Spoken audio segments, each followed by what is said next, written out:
Apologies. Colonel Mbe, can you kindly take us through what is happening right now in front of the City Hall, please?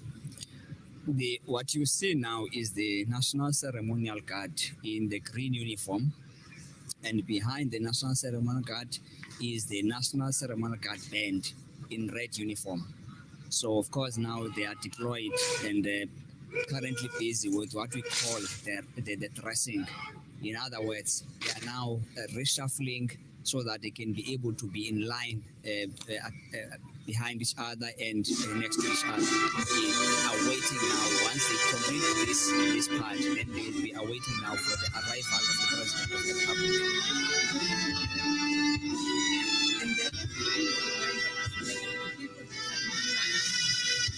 Of the people wearing the red jackets. That the National Ceremonial Guard is the unit which I was talking about, formed in 1996, and subsequently that uniform, which was then selected and approved by the former president Nelson Mandela. This is the green uniform which you see it right now. Are these the young people that are from the infantry military school, or it's a certain part of the sector of the army? These are the upcoming members of the army. Most of them who undergone training at infantry school and elsewhere. But if you see, what one can also highlight is that you will see that we also look at the transformation, because amongst the members whom you see here, it's the females are there, and all sectors of communities, that is from race groupings, they are also represented. So we also, as we recruit, we open our spectrum. Okay. We can hear there's music coming out outside. Can you kindly tell us what is happening? What kind of song are they performing? Currently, the band as well that is playing. Currently, the South African Navy band is now playing music, not only for the National Ceremonial Guard. Now is playing for the public, as we are waiting for the arrival of the Deputy President as well as the President of the Republic. And if I can also just elaborate, music itself, as these members now are standing, it motivates them as they are standing longer.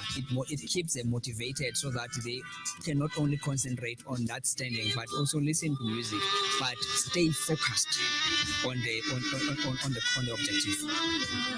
Because you always think it's just there to entertain us, and yet it has such a beautiful purpose to assist the other people to still have hope and patience as well.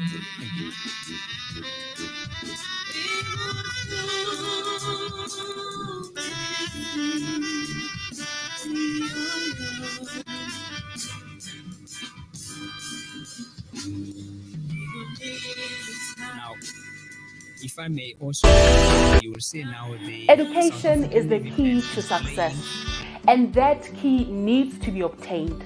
But there are certain aspects that need to be fulfilled in order for the students to excel in their academics. Food, clothes, and books are one of the most important essentials that are going to lead to a fruitful and successful educational life. BBT24 is pleading with the public to make donations and help this dream become a reality. Hold hands and walk with us as we are leading the way. The future is in our hands. Contact us on our email info@bbt24.co.za, and do talk to us on our social media platform. It's Facebook, Twitter, Instagram, and YouTube. BBT24, leading the way.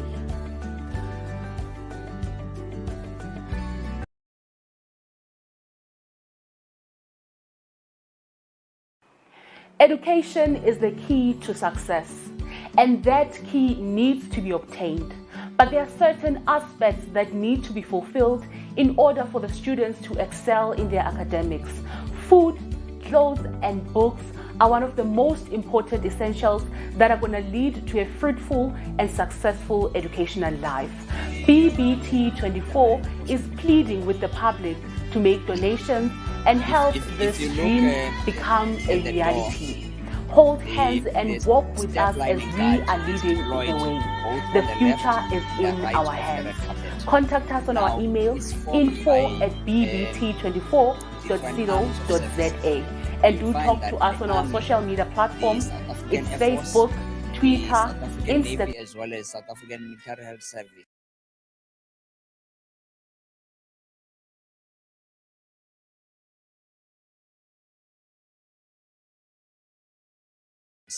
Both on the left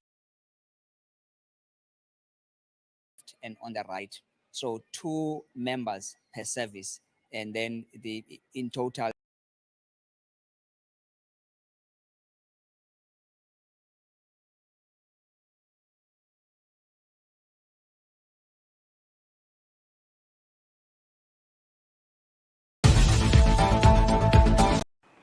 Education is the key to success, and that key needs to be obtained.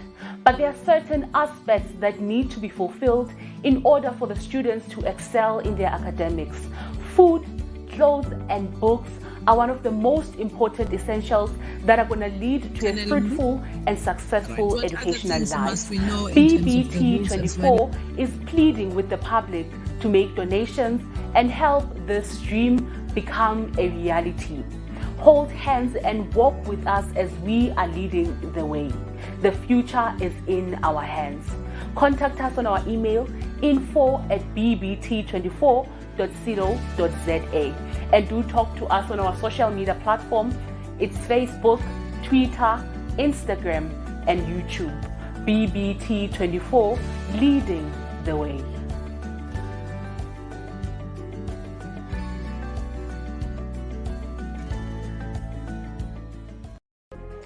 Are you a minister of God affected by the current lockdown regulations on church gatherings? Then BBT24 offers you a great opportunity to reach out to your congregants. As we celebrate our 1st year anniversary, we've got special rates tailor-made just for you. Then why don't you take advantage of our evening prime time slots at a discounted rate for a limited time, of course. I trust and I pray that your association with BBT24 will be of great pleasure as we continue to preach the true gospel of our Lord and Savior Jesus Christ in these last days. I am looking forward to hearing from you soon. Please contact us on the details below. Shalom.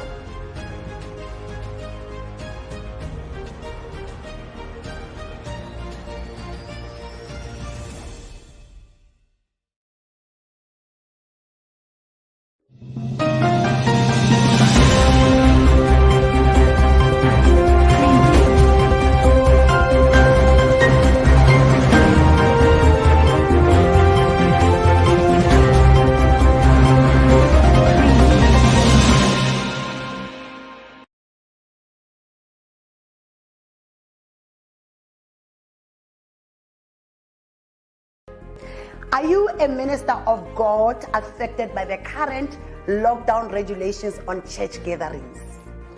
Then BBT24 offers you a great opportunity to reach out to your congregants.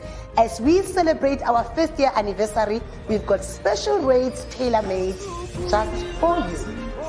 Then why don't you take advantage of our evening prime time slot at a discounted rate for a limited time, of course.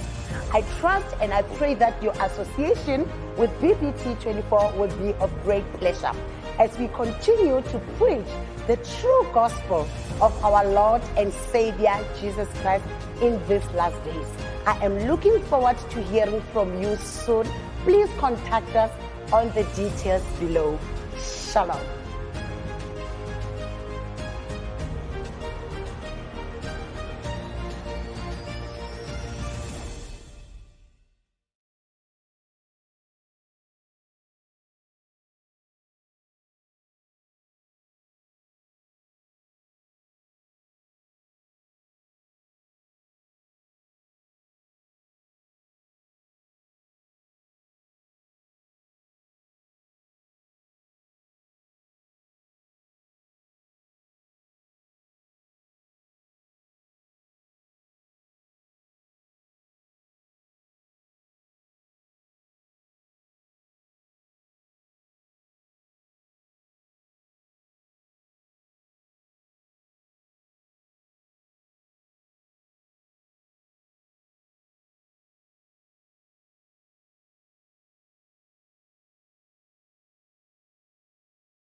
What does it take for a business to be recognized by the public and to reach the target group?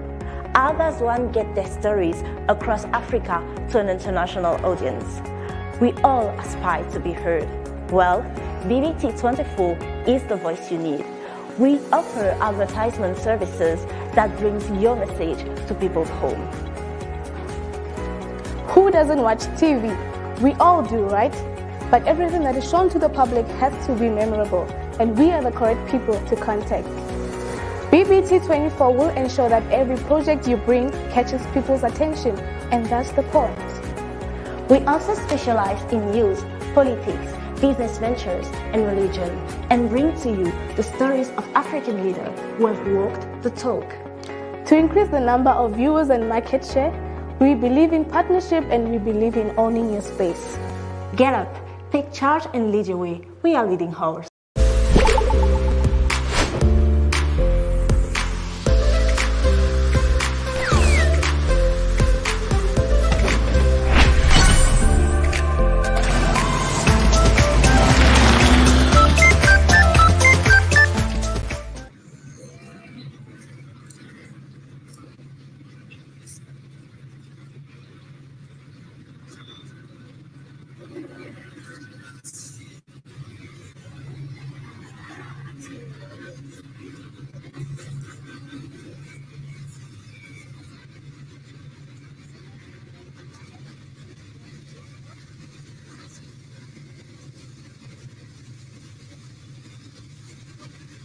Coming through now, we can see the bikes are coming in, and also there's a vehicle that is going to drop.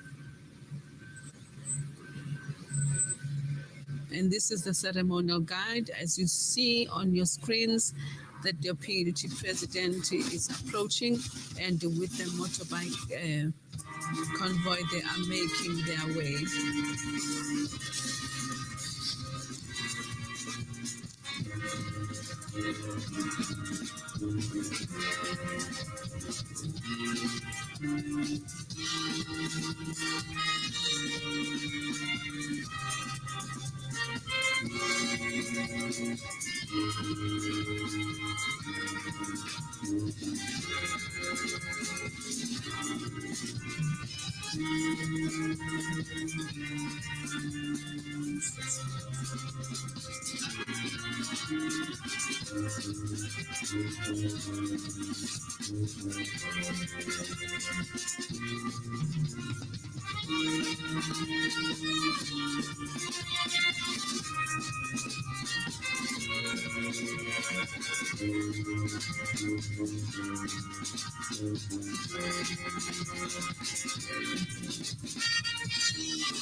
Serenading the citizens with the music as well.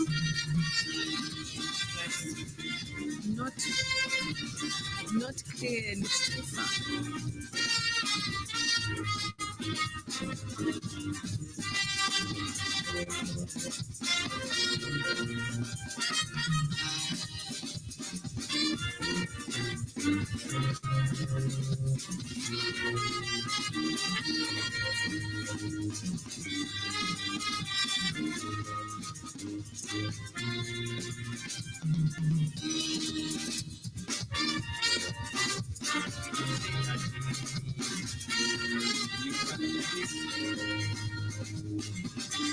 are now going to get into position so that they are waiting for the right moment to receive the president of the republic in order for them to lead the president through the street lining up to the parliamentary precinct.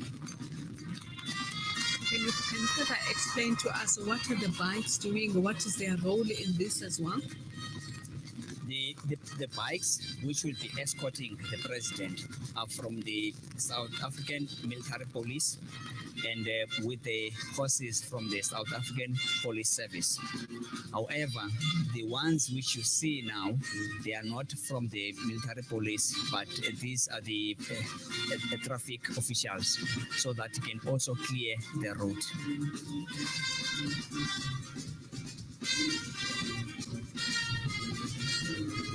About the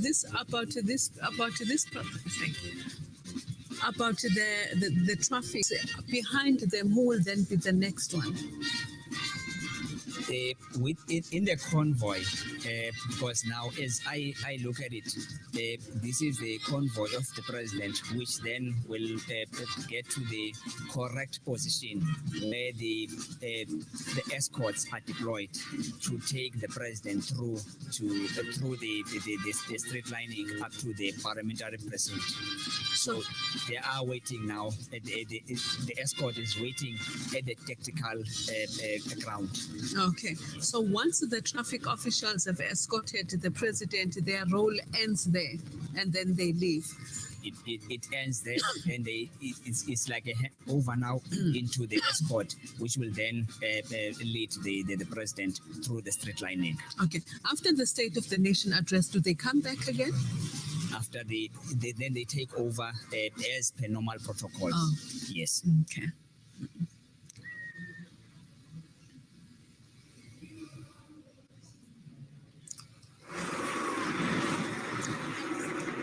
As you will see now, they are rushing through now up to the position where the escort is now awaiting the right moment for the arrival of the president, and they will take them through accordingly.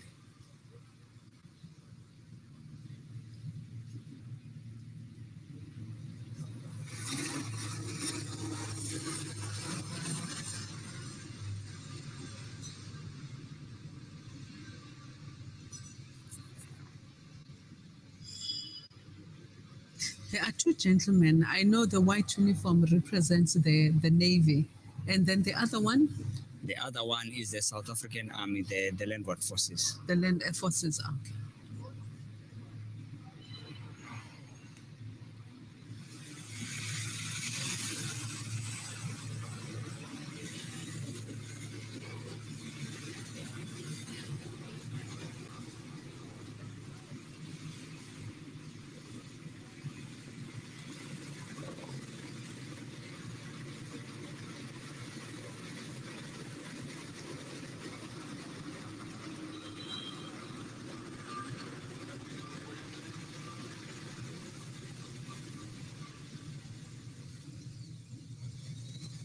Can you have a look at that and say? That is the escort now, led by the South African military police, as well as the forces is the military South African Police Service. Now behind that is the president, who will then be will stop closer to the door openers. The two members. The other one is from the army. The other one is from the South African Air Force. They will now open the doors for the president, for him to get on the ground. citizens of South Africa, we can see the president arriving in his motorcade, and he is going to be with his wife, Mrs. Cyril Ramaphosa, as we can, Dr. Ramaphosa, but they are making their way on the red, Dr. Motsepe, and they are making their way on the red carpet. Indeed, the State of the Nation address has started. As you see them, they are being met indeed by the Deputy Speaker of the National Assembly, as the Speaker of the National Assembly, as well as the Chairperson of the National Council of Provinces, Utata Amos Masondo. And the acting secretary to parliament, indeed, also she forms part of the people that receive the state president and receive his wife. And also the divisional manager of international relations also forms part of the people that receive the president into the city hall.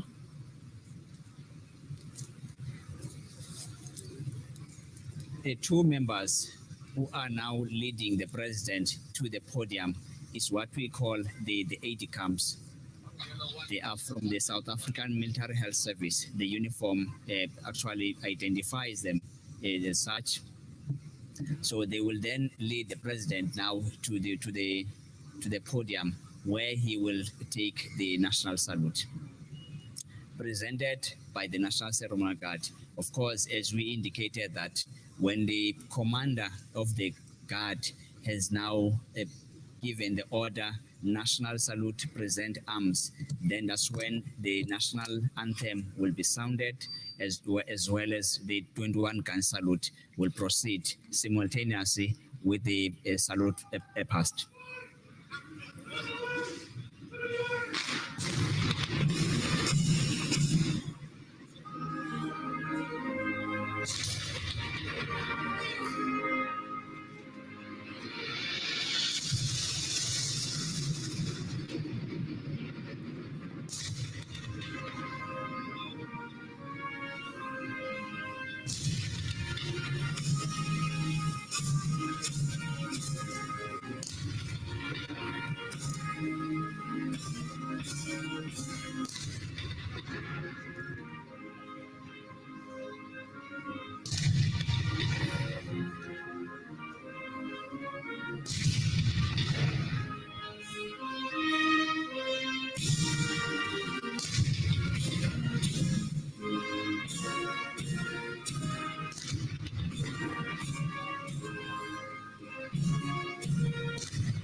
May I continue?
Recording in progress.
President of the Republic of South Africa.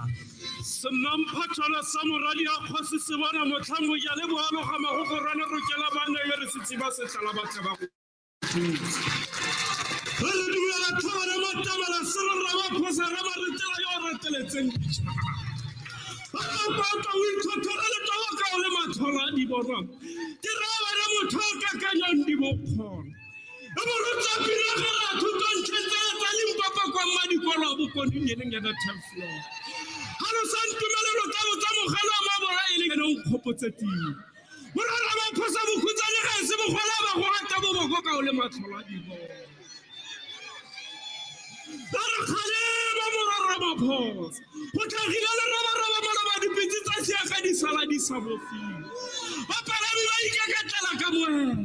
Matabela o papadi ri la mogaro COVID-19 o metsa ba gale ja ka no ga tshware metsa potsa Afrika borwa wa rala magethe o la di tabo go ka merara ya di politiki wa bale di ame go bora yang o khosi ya di khosi o busa sa mara rama potsa re hwale tse phatembu o ka di tela go ba moroko ndara ya ndo nda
on the Honorable the President to address the joint sitting.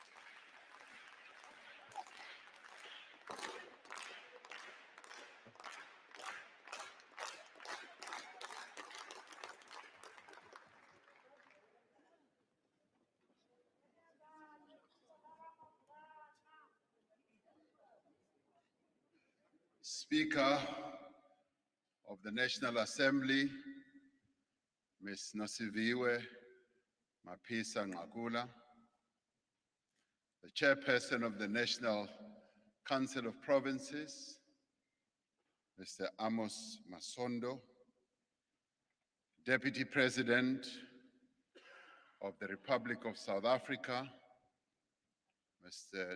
David Dabede Mabuza, former President of the Republic of South Africa,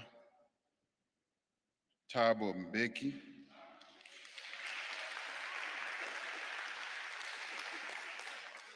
former Deputy President Phumzile Mlambo Ngcuka, former Deputy President Ms. Baleka Mbete,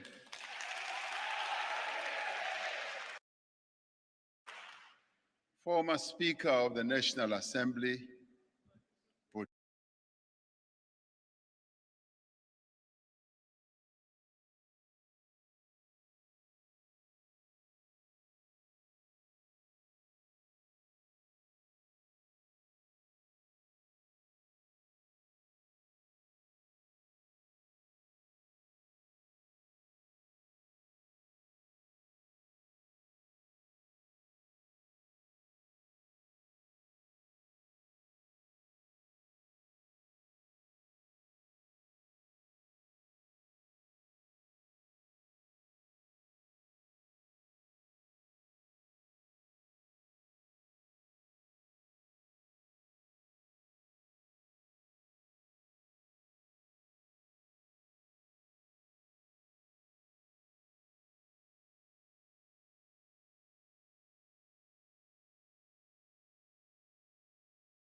by COVID-19, by rising unemployment and deepening poverty in our country.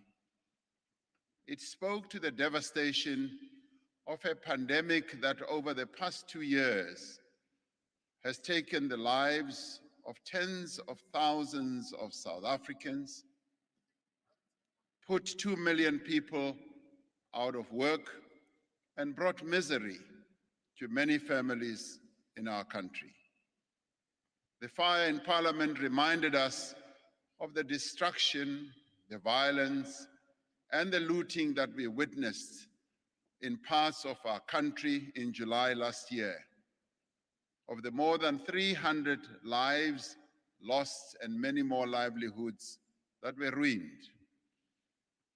As we reflect on the past year, we recall the words of our former president, Thabo Mbeki, who reminded us that, and he said, trying times need courage and resilience. And he continued to say, our strength as a people is not tested during the best of times, meaning that it is during the worst of times that our courage is really truly tested. That we are gathered together in Cape Town City Hall instead of the National Assembly reflects the extraordinary circumstances of this time. It reflects the determination of our presiding officers and indeed all members of the two houses of Parliament who determined that the work of this democratic institution should continue without interruption. And I applaud our presiding officers and all of you. There are moments in the life of a nation when old certainties are unsettled and new possibilities emerge. In these moments, there is both the prospect of great progress and the risk of reversal. Today, we are faced with such a moment. The path that we choose now will determine the course for future generations. That is why we are taking steps to strengthen our democracy and reaffirm our commitment to a constitution that protects us all, the most wonderful constitution in the world. We are working together to revitalize our economy and end the inequality and injustice that impedes our progress as a nation. We are standing together against corruption and to ensure that those who are responsible for state capture will be punished for their crimes. We are rebuilding the state and restoring trust and pride in our public institutions. If there is one thing we all agree on, it is that the present situation that we are in now of deep poverty, unemployment, and inequality is unacceptable and unsustainable. There is agreement amongst a broad and diverse range of South Africans that fundamental change and fundamental reforms are needed to revive economic growth in our country. There is a need both to address the immediate crisis and to create conditions for long-lasting stability and development. To achieve this, South Africa needs a new consensus, a consensus that is born out of a common understanding of our current challenging situation and a recognition of the need to address the challenges of unemployment, poverty, and inequality. This should be a new consensus which recognizes that the state must create an environment in which the private sector can invest and unleash the dynamism of our economy. But equally, it is also an environment in which South Africans can live a better life and unleash the energy of their capabilities. This should also be a new consensus which embraces our shared responsibility to one another as South Africans and acknowledges that we are all in this together. And together, we must find solutions that will take our nation forward. As the social partners, being government, labor, business, and community-based entities, we are working to determine the actions we will take together to build such a consensus. We have begun discussions on what trade-offs are needed and what contribution we will each need to make to take this country forward. We have given ourselves 100 days to finalize what I call a comprehensive social compact to grow our economy, to create jobs, and to combat hunger. This work will build on the foundation of the Economic Reconstruction and Recovery Plan, which we adopted, which remains our common program to rebuild the economy. We remain focused on the priorities we identified in the State of the Nation last year, they being overcoming the COVID-19 pandemic, a massive rollout of infrastructure, a substantial increase in local production, and employment stimulus to create jobs and support livelihoods, the rapid expansion of our energy generation capacity. To be effective, this social compact needs to include every South African and every part of our society.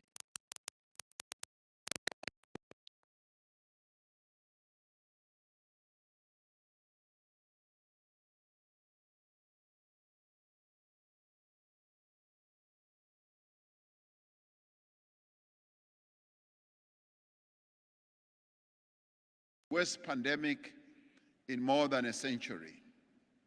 Since COVID-19 reached our shores, we have endured successive waves of infection, the emergence of new variants, and the devastating cost of nearly 100,000 recorded COVID-19 deaths. South Africans have responded to this grave threat with great courage and resilience, but also with compassion and restraint. Over the past 2 years, we have taken unprecedented actions to strengthen our health system, to build laboratory capacity and prevent infections. The nation owes a great debt of gratitude to the dedicated health workers and to other frontline staff who put their own health and their own lives at risk to care for the ill and the vulnerable during this period.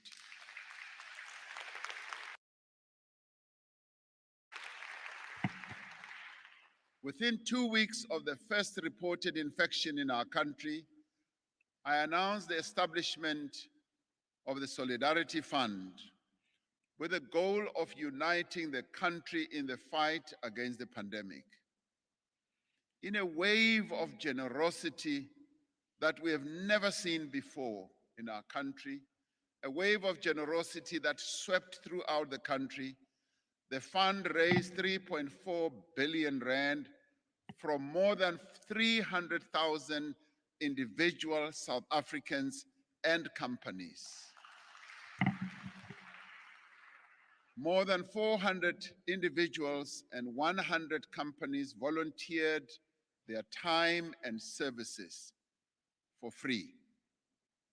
The fund has played a pivotal role in supporting the national health response and alleviating the humanitarian crisis that confronted our country and our people. I would like to thank everyone who contributed to the Solidarity Fund. And many of those individuals who contributed were a number of you as members of Parliament. So I applaud you and I thank you and congratulate you for that. And I also congratulate and thank the countless other initiatives to support those affected by the pandemic. And they range from people who gave food parcels, people who went out of their way to care for those who were affected and infected by COVID-19. As the trajectory of the pandemic has continued to change, we have had to adapt and evolve. Our approach has been informed throughout by the best available scientific evidence, and we have stood out both for the quality of our scientists and for their involvement in every step of our response. During the past year, we have focused on accelerating our vaccine rollout.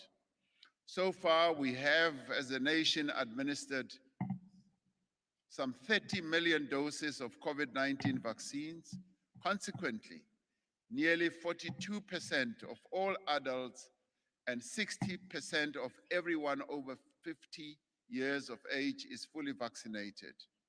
And this is a real achievement that many countries on our continent have not been able to reach. We're now ready to enter a new phase in our management of the pandemic. It is our intention, and also my clear intention, to end the national state of disaster as soon as we have finalized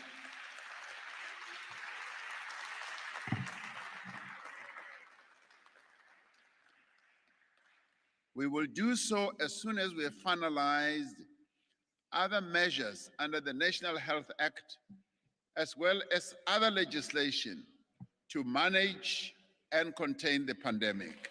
This we have to do.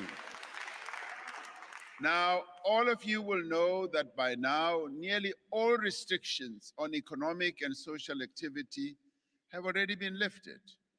Vaccines have proven to be the best defense we have against illness and death and from COVID-19. And I've always said, even from a personal point of view, that had I not been vaccinated in December when I contracted COVID-19, I probably would not be standing here before you. My defense was being vaccinated. If we all get vaccinated and continue to observe basic health measures and remain forever vigilant, we will be able to get on with our lives, even with the virus in our midst.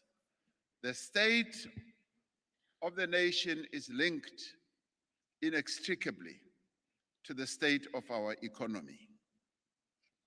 In addition to the divides of race, geography, education, status, COVID-19 has exacerbated the divide between those who are employed and those who are unemployed. Last year, our unemployment rate reached its highest recorded level. Unemployment has been caused by low growth, which has in turn resulted from long-term decline in investment in our economy, which has lasted for a number of years. In the last year, we have benefited from a clear and stable macroeconomic framework, from strong commodity prices, from mining, and a better than expected recovery. However, we've been held back by an unreliable electricity supply, the inefficient network industry, and the high cost of doing. We have been taking extraordinary measures to enable businesses to grow and create jobs alongside expanded public employment and social protection, which we have put in place. We all know that government does not create jobs. Businesses create jobs.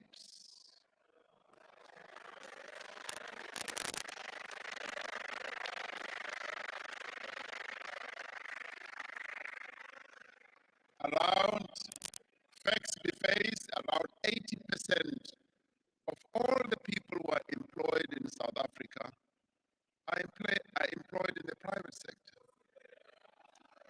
The key task of government is to create the conditions that will enable the private sector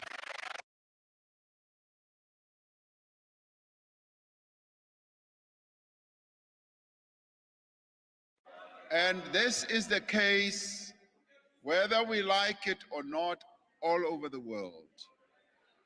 It is when government creates that environment that will enable businesses, both small and big, to emerge, to grow, to access new markets, to create new products, and to hire more employees. The problems in the South African economy are deep, and they're also structural.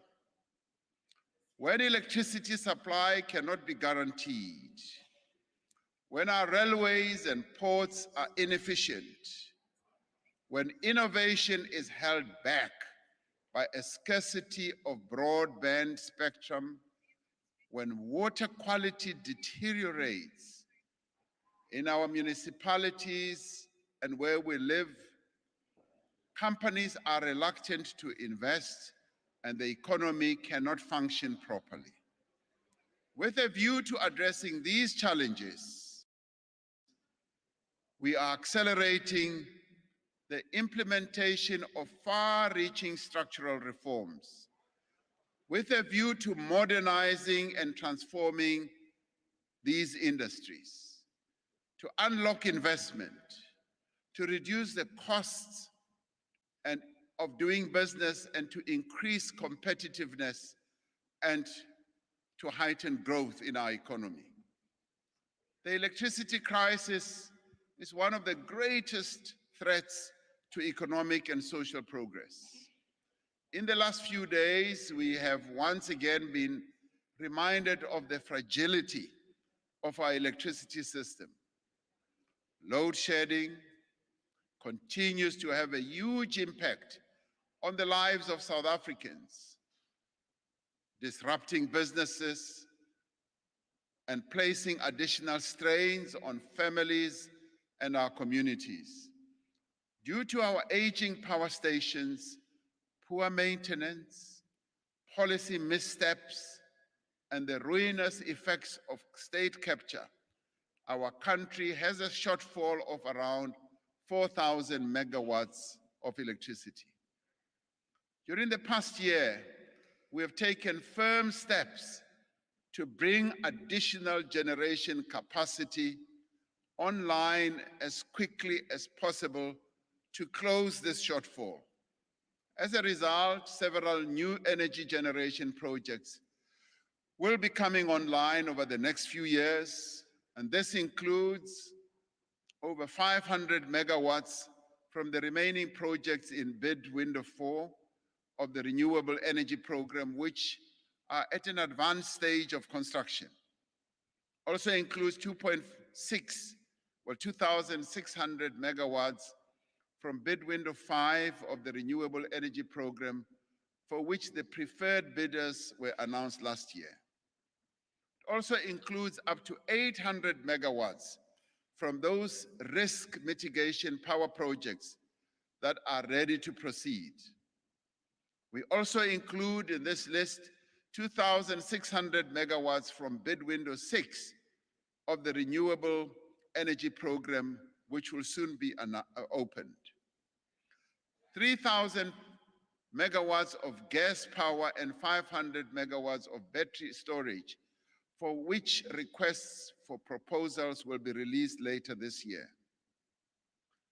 Additionally, an estimated 4,000 megawatts from embedded generation projects that the mining industry is currently working on, and approximately 1,400 megawatts currently in the process of being secured by various municipalities once we opened the way for them to generate.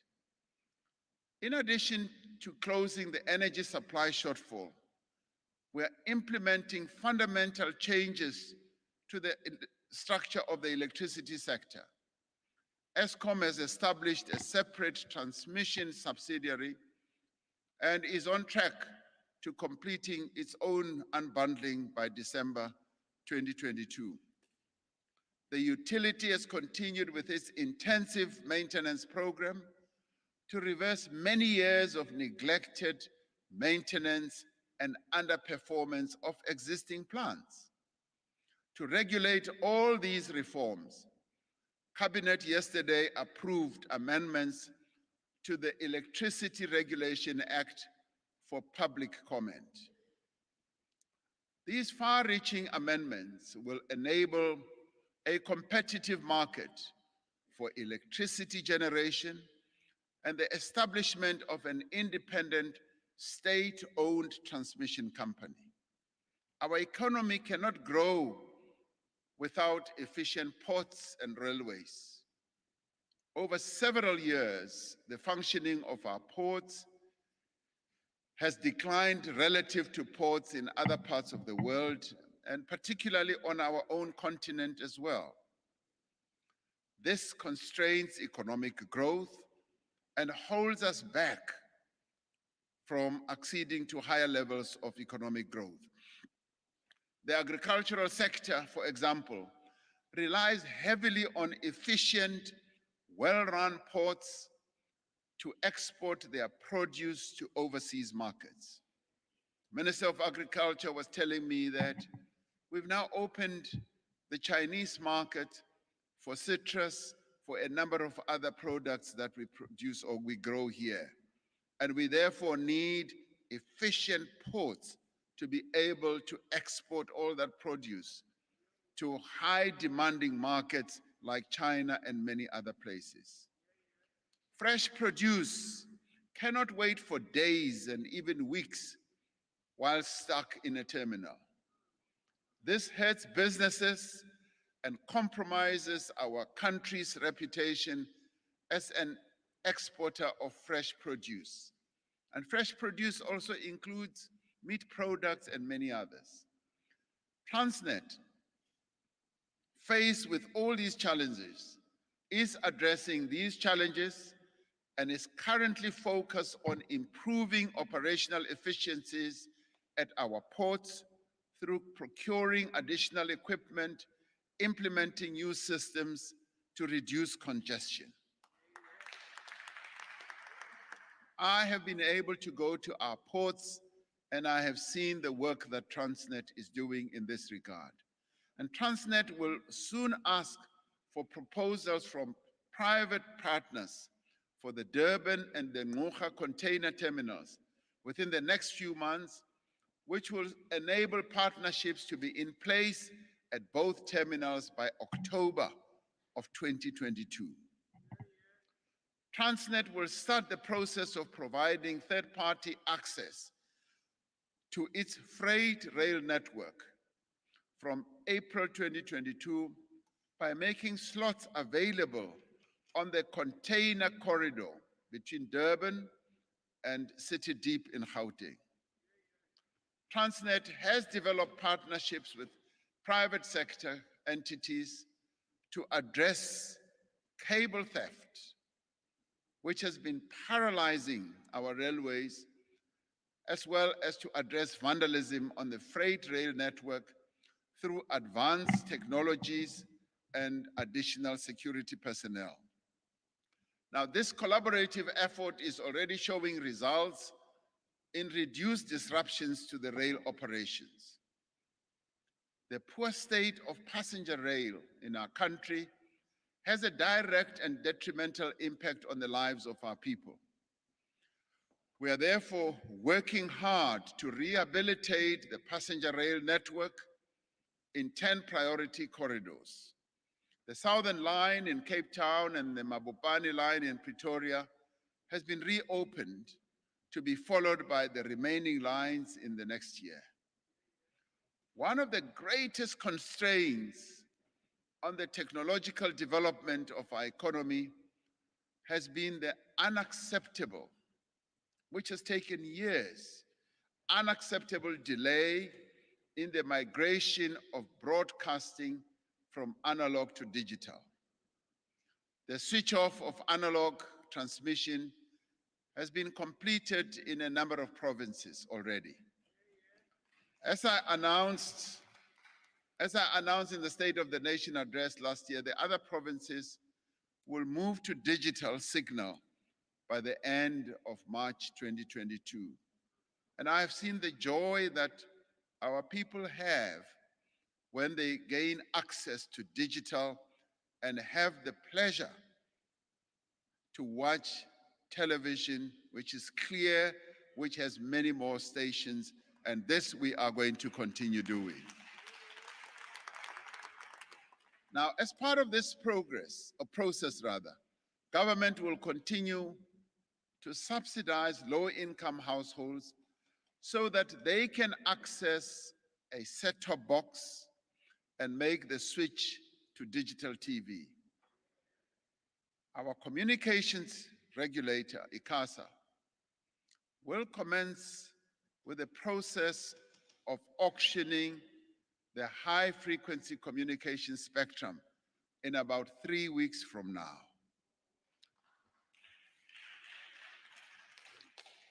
Now, this will unlock new spectrum for mobile telecommunications for the first time ever in over a decade.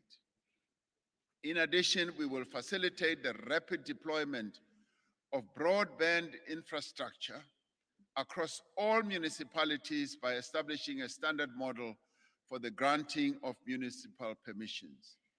These reforms will revolutionize the country's technological development, making faster broadband accessible to more people, but more importantly, reducing the cost of digital communications. The world over, the ability to attract skilled immigrants is the hallmark of a modern, thriving economy. We are therefore streamlining the modernizing of the visa application process to make it easier to travel to South Africa for tourism, for business, for study, or even for work. As we committed last year, the e-visa system has now been launched in 14 countries, including mega countries such as China, India, Kenya, and Nigeria. The revised critical skills list has now already been published for the first time since 2014, following the detailed technical work and extensive consultations with business and labor. The updated list reflects the skills that are in shortage today to ensure that our immigration policy matches the demands of our economy. A comprehensive review of the work visa system is currently underway, led by former Director General of Home Affairs, Mr. Mavuso Msimang. This review is exploring the possibility of new visa categories that could enable economic growth, such as a startup visa and a remote working visa. Now, these are all the reforms that underpin and undergird the growth of our economy. Water is the most critical, precious natural resource to all of us as South Africans. It is vital to life, to development, as well as to economic growth. That is why we have prioritized institutional reforms in this area to ensure future water security, investment in water resources, and maintenance of existing assets.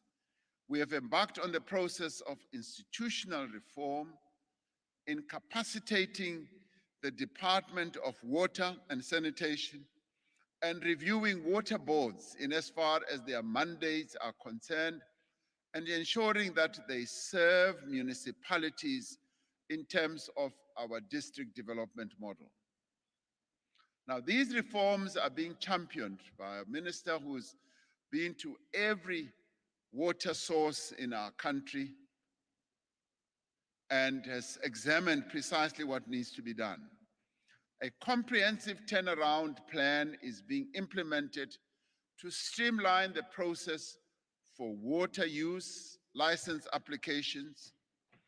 Now, these applications used to take forever, up to 3 years, and they are now being streamlined, and the target is to clear the backlog of applications by June 2022 and to process 80% of all applications within 90 days during the next financial year. Now, legislation has been prepared for the establishment of the National Water Resources Infrastructure Agency and will be published for public comment within the next month. The water quality monitoring system has been reinstated to improve enforcement of water standards at municipal level and to enable the Department of Water and Sanitation to intervene where water and sanitation services are failing. Now, this is how we are going to be able to make interventions even at the local level. When water is not provided to our people, we will be able to intervene and assist those municipalities. We will review the policy and regulatory framework for a whole number of other processes, but more importantly, which will come as sweet news for our people in the Eastern Cape and KwaZulu-Natal, for industrial hemp and cannabis to realize huge potential for investment and job creation. Now, this natural product, which our people have been farming with and harvesting for a number of purposes, is now going to be industrialized and no longer just being resorted to the smoke process. Many countries around the world have already advanced to higher levels. Our immediate neighbor in Lesotho has moved ahead on the industrialization of cannabis in leaps and bounds. And the products that are to be eked out of hemp and cannabis are in great demand around the world. We want to harness this so that we can release and unleash the energy of our ordinary farmers in the various parts of our country, especially in the Eastern Cape, as well as in KwaZulu-Natal, particularly in the Pondoland area.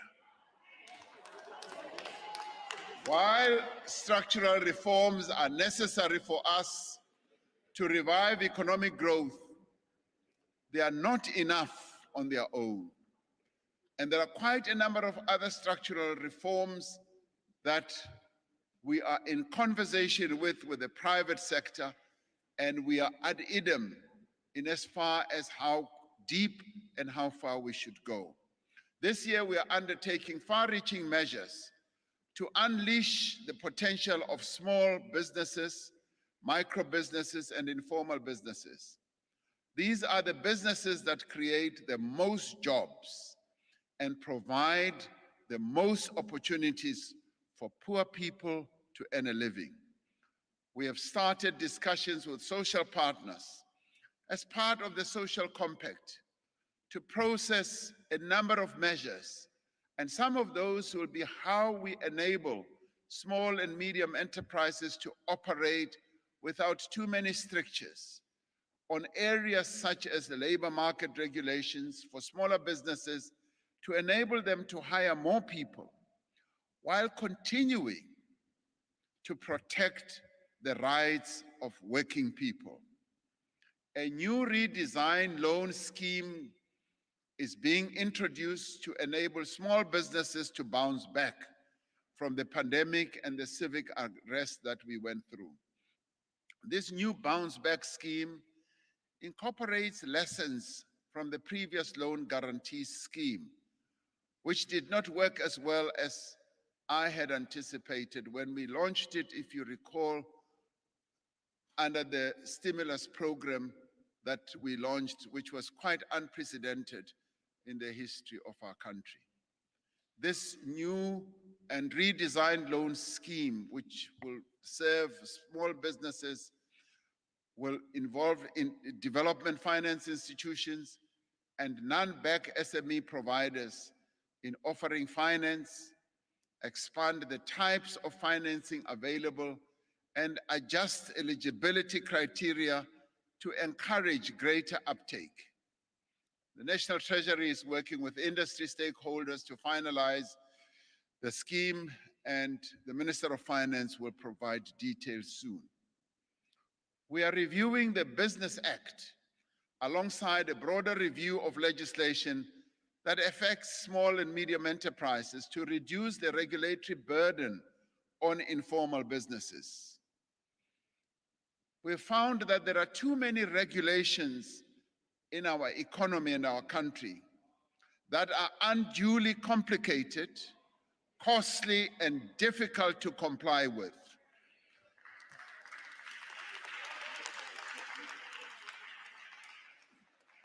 Now, this prevents companies from growing and creating jobs. I will forever remember the imagery of a woman who was selling these dog beds, which she had sewn up herself. She was on the side of the road selling, and the Metro Police accosted her and went on to try and arrest her. And in fact, arrested her, put her in the back of a van, police van.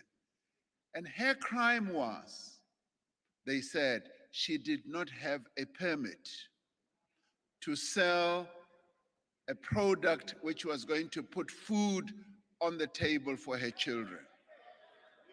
Now that, for me, is the regulatory strictures that we have introduced in our economy gone completely wild. Because what we need to be doing is to support that lady to sell products and support her family. Now, we are therefore working to improve the business environment for companies of all sizes through a dedicated capacity in the presidency to reduce red tape.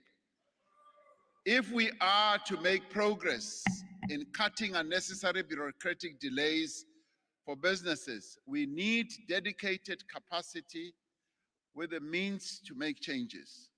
I've therefore appointed Mr. Sipho Nkosi to head up a team in my office to cut red tape across our economy and also our government. Now, Mr. Nkosi has extensive experience in business, including the fact that he was CEO of a mining company and is currently the chairperson of the Small Business Institute. Knows very well what red tape does to business and will be working alongside our officials to cut the red tape to enable our businesses to thrive and to grow. The red tape team will identify priority reforms for the year ahead, including mechanisms to ensure government departments pay suppliers within the required 30 days.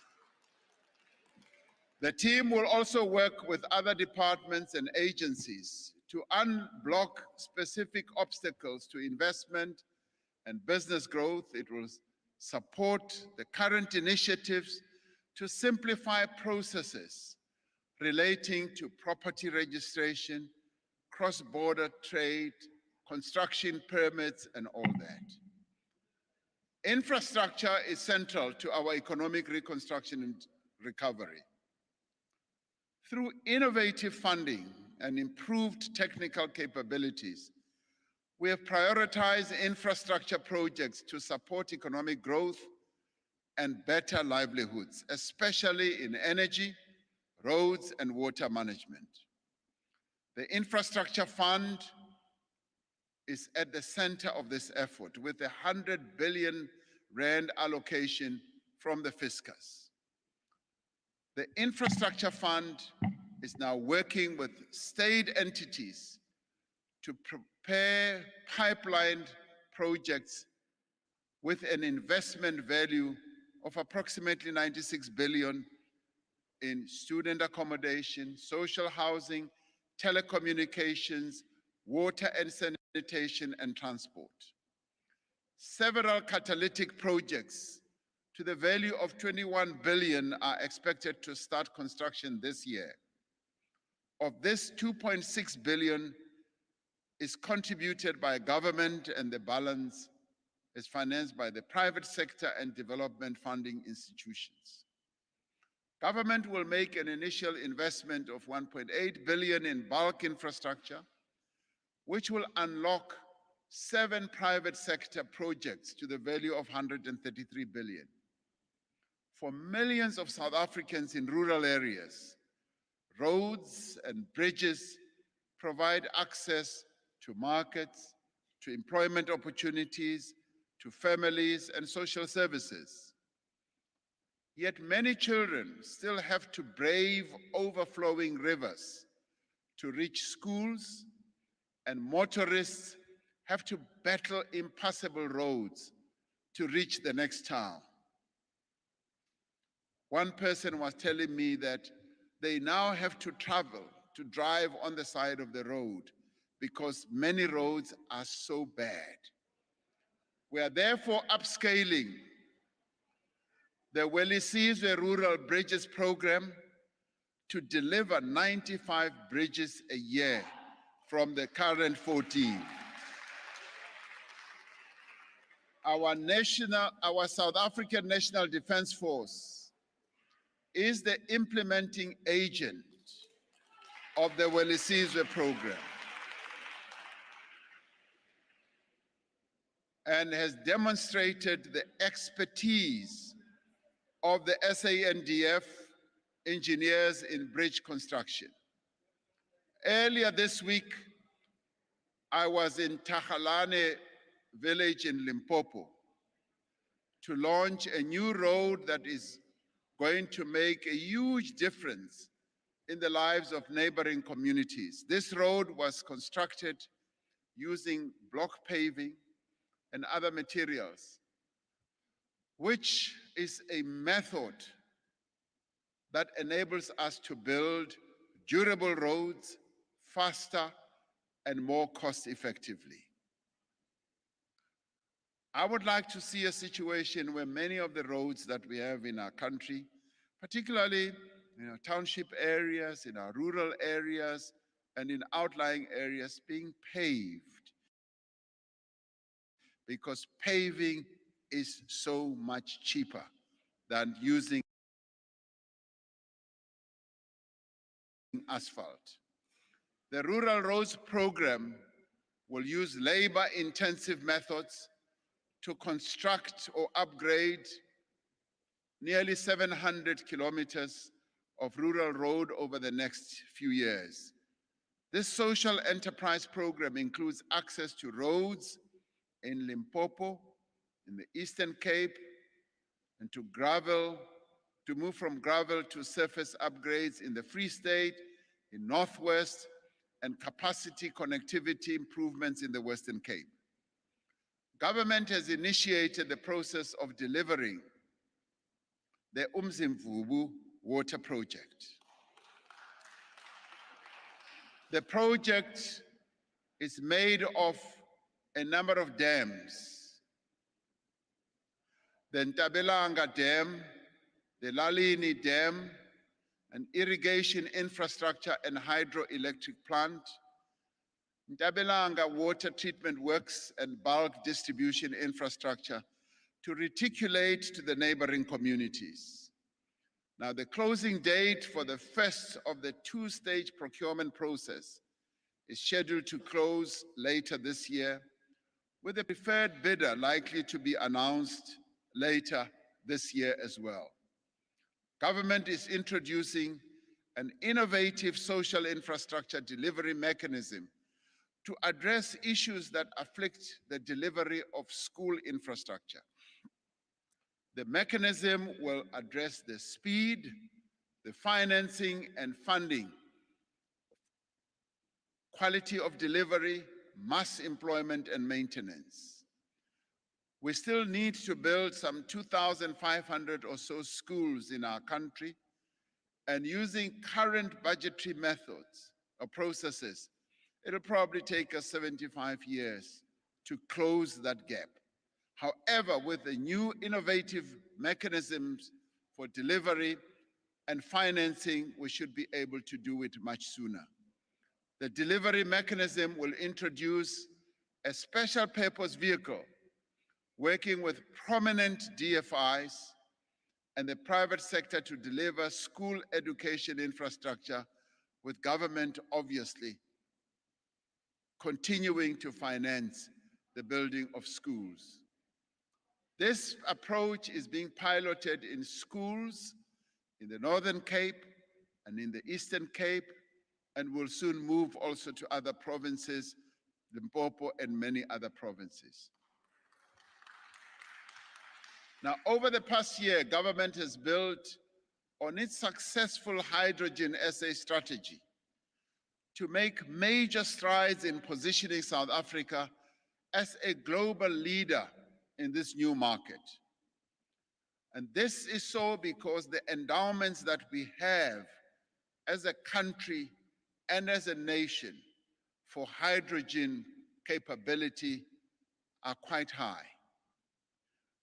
This includes the development of a hydrogen society roadmap for the next 10 years, as well as a green hydrogen strategy for the Northern Cape, supporting the development of green hydrogen pipeline worth around 270 billion rand.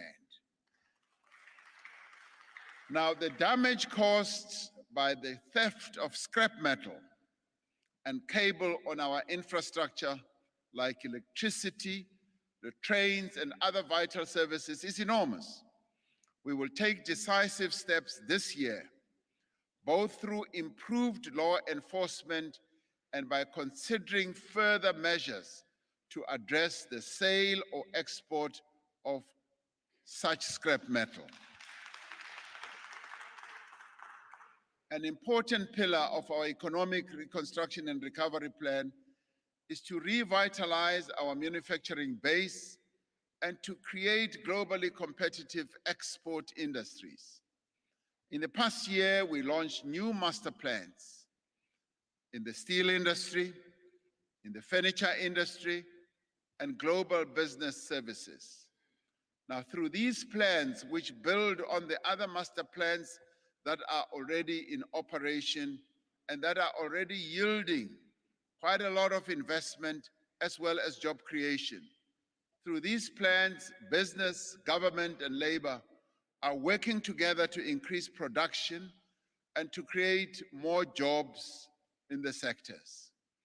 In the clothing industry, a number of retailers have announced ambitious plans with regard to localization sourcing. One of these retailers is Foschini, partly owned by workers, kindly made the suit that I'm wearing today at its new formal wear factory in Prestige here in the Western Cape in Epping.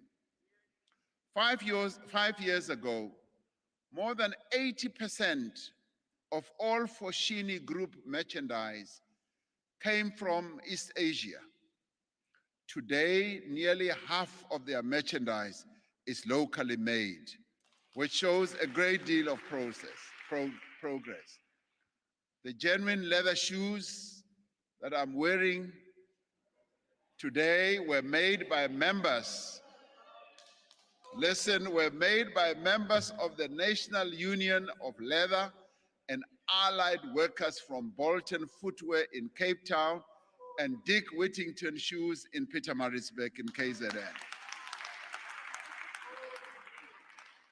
Now, the reason one says this is to say, let us all promote localization. Let us buy locally made clothes and products, because it does not only create jobs for our people here in South Africa, Local is lekker, and let us do that. If you look at countries such as China, what has catapulted or continued to catapult them to a higher level is that they, as Chinese, consume what is locally made. We can also move up that scale and see more growth in our economy as we buy more local products and everything else. Nearly 4 years ago, we set ourselves a target of mobilizing 1.2 trillion rand in new investment over 5 years. By the time of the third South African Investment Conference in November 2020, we had reached 776 billion rand in investment commitments. Next month, on the 24th of March, we will be holding the fourth South African Investment Conference in Johannesburg.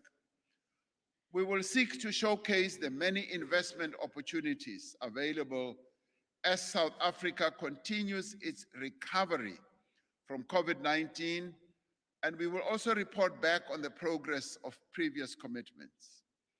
Following the resolution of the African Union Summit over the past weekend, trading can now begin under the African Continental Free Trade Area Agreement.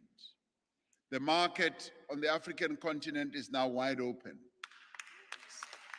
South African companies are poised to play a key role in taking up opportunities that this presents for preferential access to other African markets. And wherever we have gone on the African continent, either on state visits and holding business forums, we have found a great deal of demand for South African companies to come and invest, but also for South African products. So the market is wide open for South African companies to trade with other countries on our continent. The Free Trade Area Agreement is about Africa taking charge of its destiny and growing its economies much faster and exponentially. We will continue to pursue Africa's health sovereignty, working with other African countries and international partners to support the strengthening of the continent's capacity to respond not only to COVID-19 pandemic, but to other pandemics that may well come. We will increase our efforts to develop Africa's ability to manufacture vaccines. We have made significant progress here in South Africa with regard to the manufacturing of vaccines. We now have 2 African companies, Aspen and BioVac, in which the government has a stake, which contracts to produce COVID-19 vaccines. 2 additional vaccine projects have also been announced. In addition, we have full local production capability for ventilators, hand sanitizers, medical grade face masks and gloves, and therapeutic drugs and anesthetics. This production capability, which is worth many billions of rands of production annually, has been put in place in less than 2 years.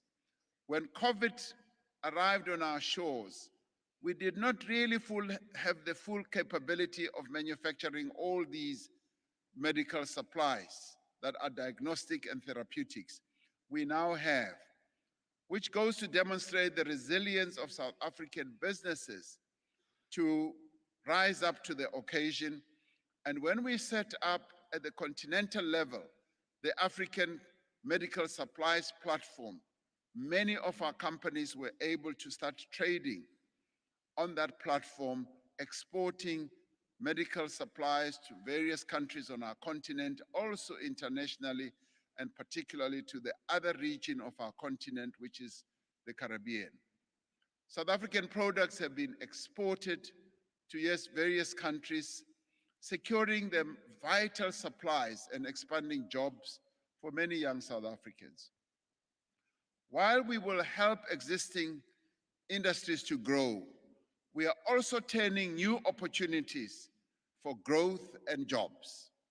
Government and the private sector have worked closely together to grow the global business services sector from a small group of companies to one of the world's leading players. And I should say here, South Africa has become an attractive market for global business services. Our young people are being employed in large numbers. The global business service sector is on track to create 500,000 new jobs over the next few years. And these are young people who are being attracted to these opportunities. The hemp and cannabis, I go back to its sector, which is a new sector we are promoting, has the potential to create more than 130,000 new jobs. We are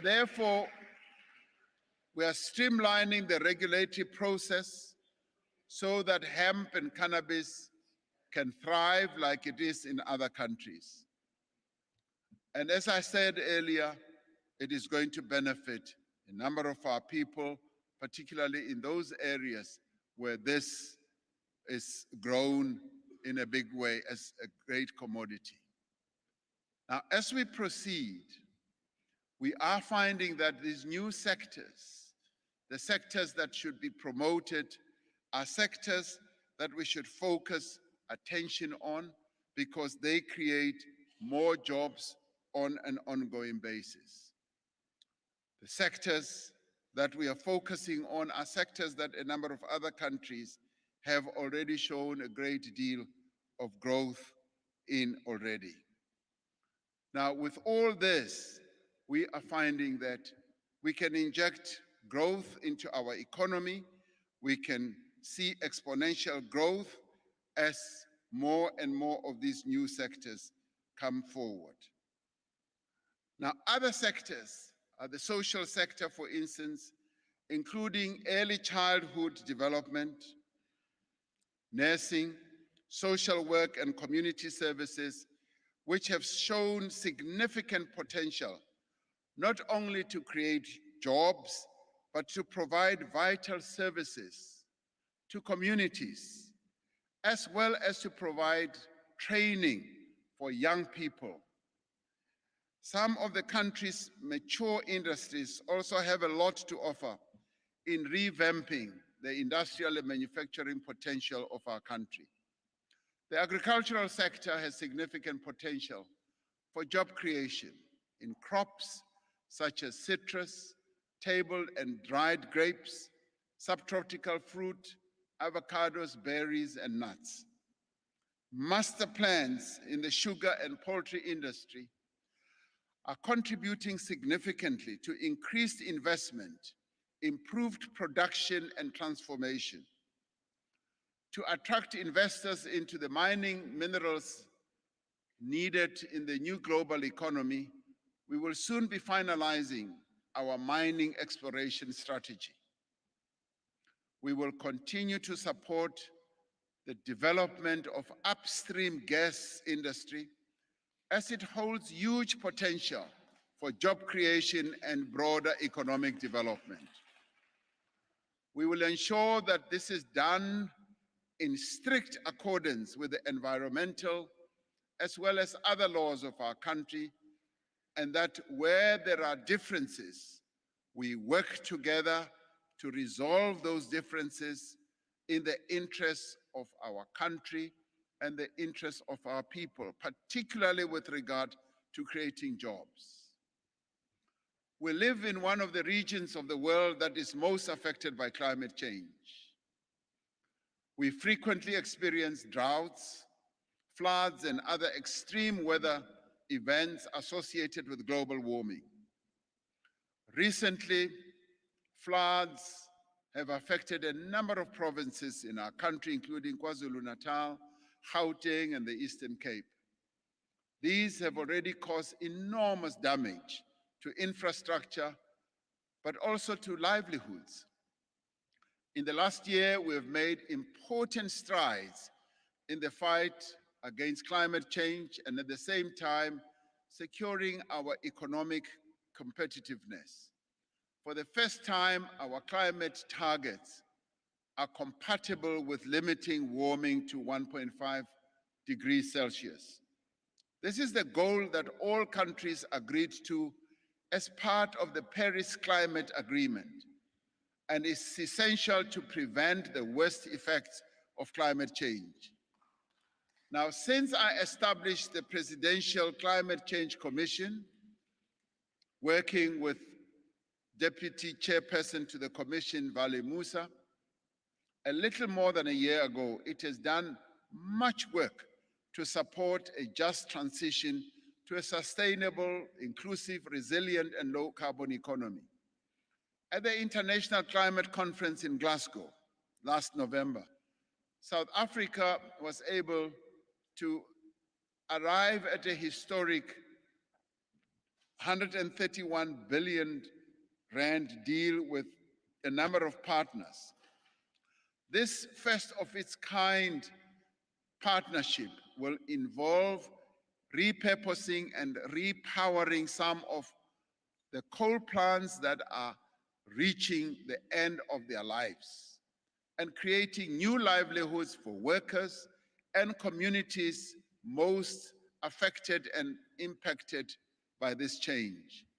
To ensure that South Africa is able to derive the full benefit of this and other partnerships, I have appointed Mr. Daniel Minele, a former Deputy Governor of the Reserve Bank, as head of the Presidential Climate Finance Task Team to lead the mobilization of funds for our just transition. Now, properly managed, the energy transition will benefit all. Renewable energy production will make electricity cheaper and more dependable and will allow our industries to remain globally competitive as well. And in this regard, a number of our fairly sizable companies are already leading the way.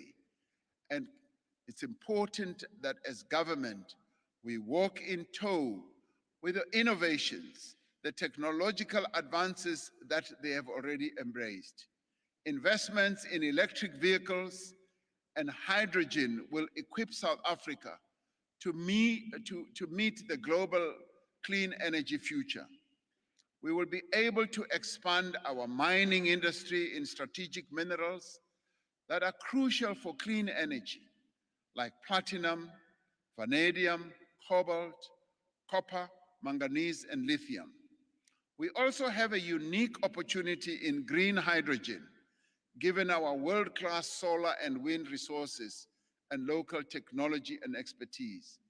And all these measures, from the structural reforms to support our small, medium enterprises and investments in infrastructure and energy and emergency of new sectors, will drive a turnaround to economic growth driven, yes, by the private sector growth over the coming years.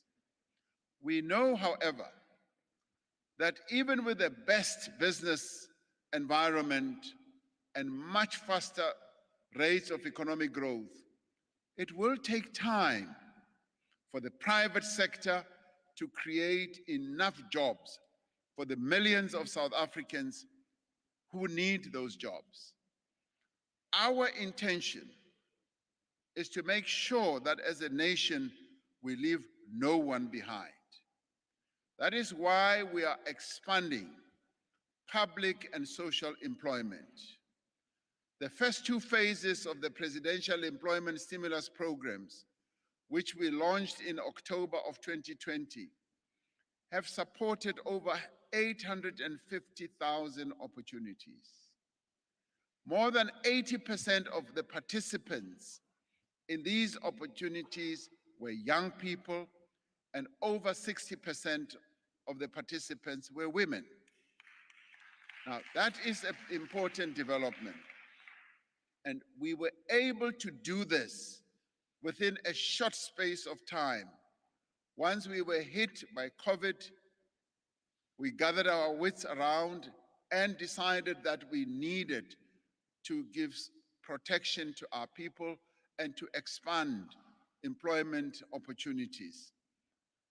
This program has also supported young women like Tracy Nkosi from Springs, who was employed as an education assistant in Velgedag Primary School, and who says this opportunity has motivated her to further her studies in the educational sphere.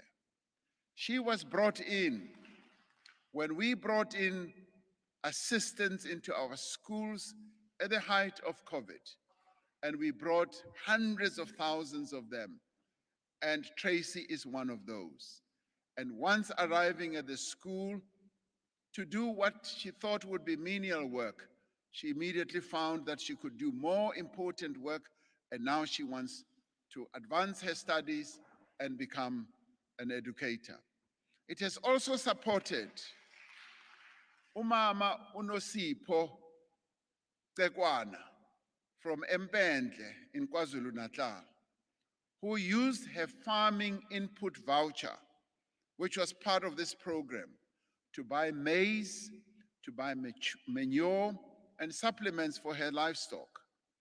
The total number of direct beneficiaries will soon rise to over 1 million South Africans with regards to the plan that we now have. This includes over 500,000 young people appointed as education assistants, making it the largest youth employment program ever undertaken in our history. The employment stimulus will also enable the Department of Home Affairs to recruit 10,000 unemployed young people for the digitization of paper records in the department, enhancing their skills and contributing. They will also be contributing to the modernization of citizen services. Now, these are young people that currently are unemployed that we will bring in. We would like to bring in more, but our fiscal position does not enable us to do so. The Social Employment Fund will create a further 50,000 work opportunities using the capability of organizations beyond government in areas such as urban agriculture, early childhood development, public art, and tackling gender-based violence. In addition to expanding public employment, we are providing support to young people to prepare them for the work and link them to opportunities in industries, to encourage hiring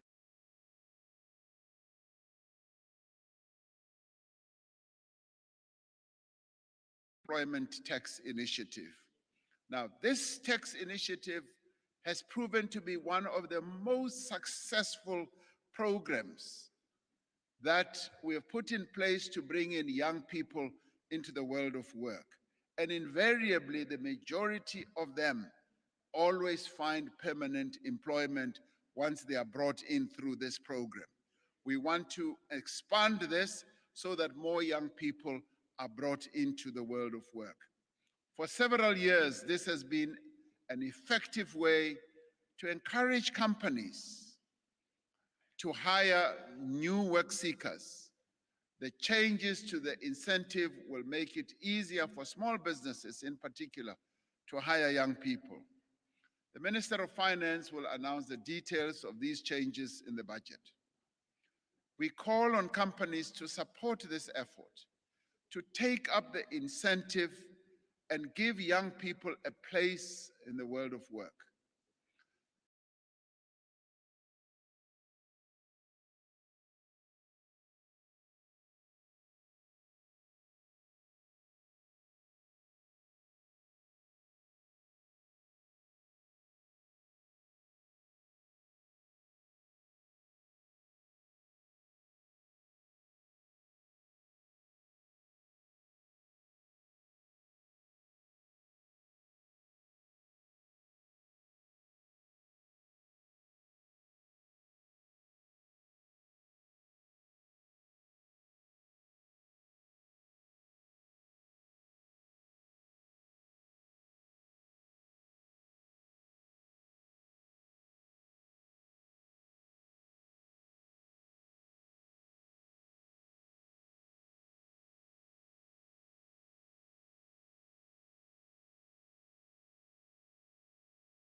And we have been in deep consultations with a number of community-based organizations who have articulated very clearly to us the dire needs in our communities, but have also appreciated the challenged fiscal position that we are facing.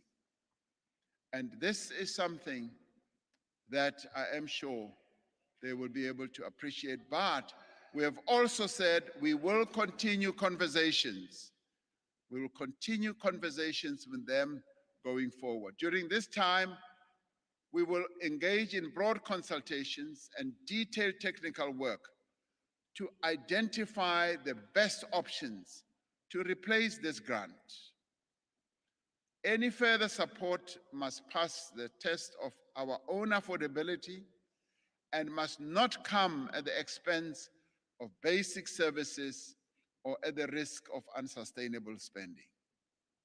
It remains our ambition to establish a minimum level of support for those in greatest need. Expanding access to land is vital for our efforts to reduce hunger and to provide people with meaningful livelihoods. We are moving ahead with land reform in terms of our constitution and anticipate the approval of the expropriation bill during this year. The establishment of the Agriculture and Land Reform Development Agency will be finalized this year. The Department of Public Works and Infrastructure will finalize the transfer of 14,000 hectares of state land to the Housing Development Agency. We have enough arable land to support millions of thriving small-scale farmers in poultry, livestock, fruit, and vegetables. Now, through the Presidential Employment Stimulus and the Solidarity Fund, over 100,000 small-scale farmers have already received input vouchers to expand their production. This scheme has proven to be effective and impactful, and it has established a very good delivery mechanism that ensures that we are able to reach so many of the small-scale farmers. The agriculture sector has also recognized the importance of supporting these small-scale farmers and integration into their value chains. Now, through the Sugar Master Plan, the sugar industry has provided 225 million rand to over 12,000 small-scale farmers who are in the sugarcane industry as part of a 1 billion rand commitment to support Black farmers. We will be expanding the provision of input vouchers and calling on all sectors to join this effort. I would like to see a situation where various sectors of agriculture, whether it is in the fruit sector, in the beef sector, in the sheep sector, and many other sectors, collectively helping in these sectors like the sugar cane industry has done. But on our part, we will collectively reach out to 250,000 small-scale farmers this year, expanding beyond the 100,000 that we reached last year. None of our efforts to revive our economy will succeed if we do not tackle the scourge of corruption once and for all. Since the beginning of the year, I've been provided with the first two parts of the report of the Commission of Inquiry into State Capture headed by Acting Chief Justice Raymond Zondo. While the definitive conclusion has yet to be delivered at the end of this month, the first two parts of the report make it plain that there was indeed state capture. This means that public institutions and state-owned enterprises were infiltrated by a criminal network intent on looting public money for private gain. The reports have detailed the devastating effects on these criminal activities on the SAA, Transnet, Denel, South African Revenue Service, and government communications.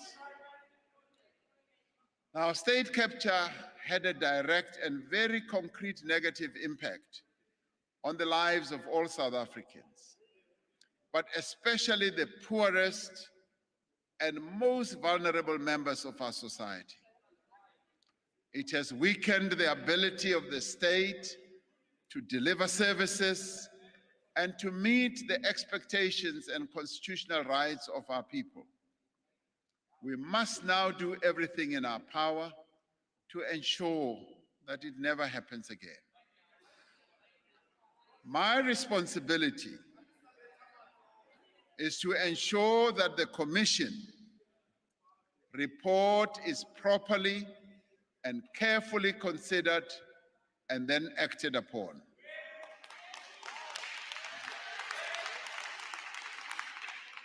Now, by no later than June, I will present the plan of action in response to the Commission's recommendations.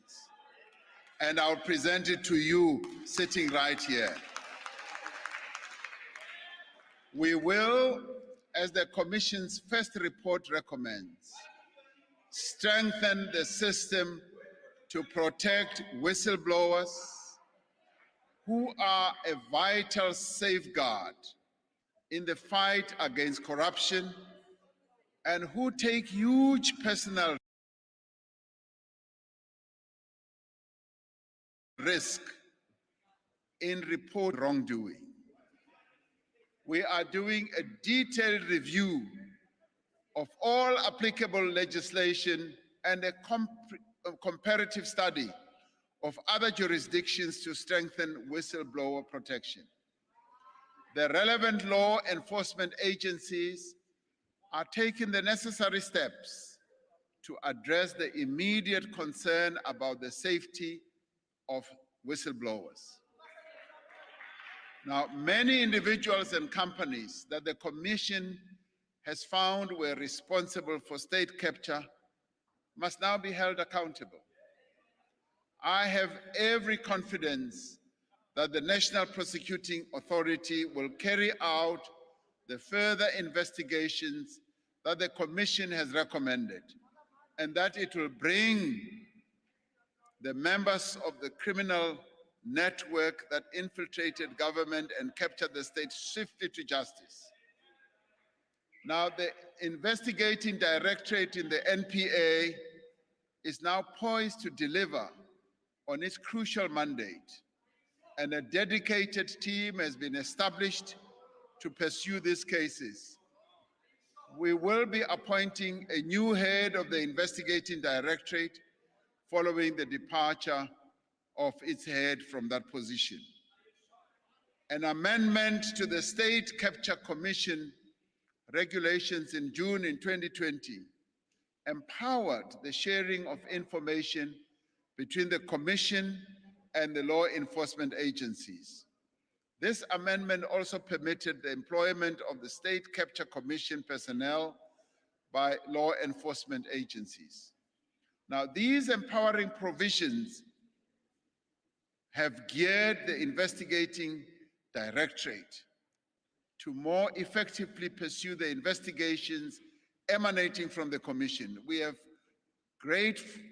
gratefully acknowledged the offer of support from the private sector to assist in providing those skills which we lack in government to enable investigation and prosecution of crime.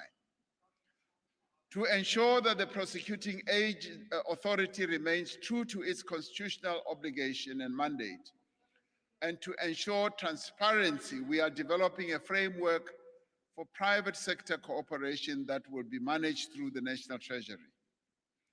There are also discussions underway with the judiciary for the creation of special court roles for state capture and corruption cases. While we have taken decisive steps to end the era of state capture, we know that the fight against corruption is far from over. Even as the country was suffering from the devastation of COVID-19 pandemic, companies and individuals were conspiring with public officials to defraud government of billions of rands in COVID-19 related contracts. As soon as evidence emerged of this corruption, we acted. We withdrew certain emergency procurement regulations, set up a fusion center that brought together law enforcement agencies. We published the details of COVID-related contracts online and instituted the most extensive investigation that the Special Investigating Unit has ever undertaken since its formation.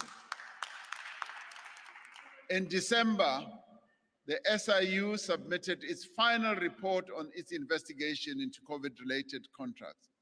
As a result, 45 matters with a combined value of 2.1 billion have been enrolled with the special tribunal. The SIU has referred 224 government officials for disciplinary action and has referred 386 cases for possible prosecution by the NPA. Now, we have set up, as the presidency, a monitoring mechanism of implementation on the recommendations of the SIU and to ensure that government departments and entities do act against those who have violated regulations and broken the law. The fight against corruption will take on a new intensity thanks to the outcome of the State Capture Commission, the strengthening of law enforcement agencies, and the implementation of new anti-corruption practices in the public service. State-owned enterprises play a vital role in our economy, from water and roads to energy and ports to defense and aviation. These strategic assets of our nation are necessary to keep our country running. It is essential that we reverse their decline and reposition them to contribute positively.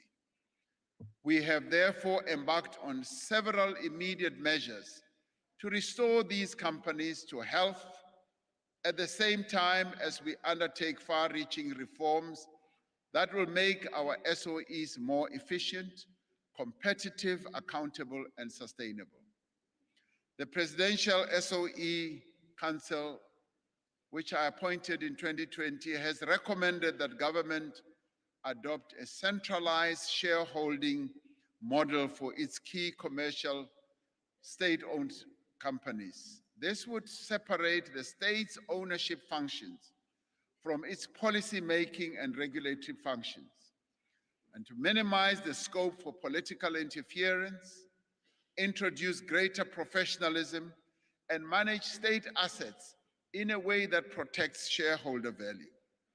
Now, as part of this, preparatory work has begun for the establishment of a state-owned holding company to house strategic SOEs and to exercise coordinated shareholder oversight. To ensure that state-owned enterprises are effectively fulfilling their responsibility, the Council is preparing recommendations on state-owned enterprises to be retained, on which should be retained and which should be consolidated, and which do not serve the purpose of the public should be disposed of. Any recommendations would be subjected to extensive consultation with all stakeholders. We are taking steps to safeguard our democracy, to protect our economic infrastructure, and to build safer communities for all.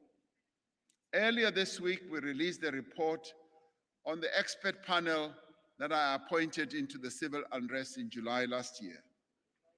The report paints a deeply disturbing picture of the capabilities of our security services and the structures that exist to coordinate their work.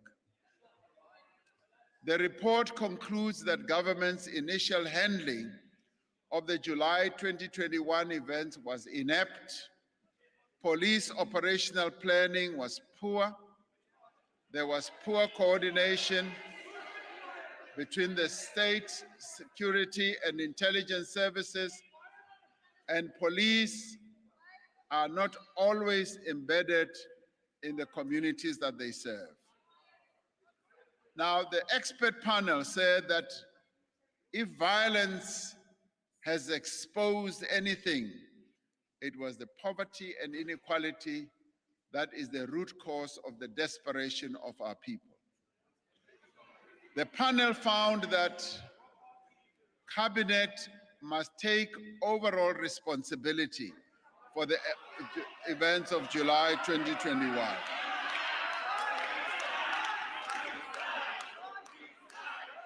Now, this is a responsibility that we acknowledge and we also accept.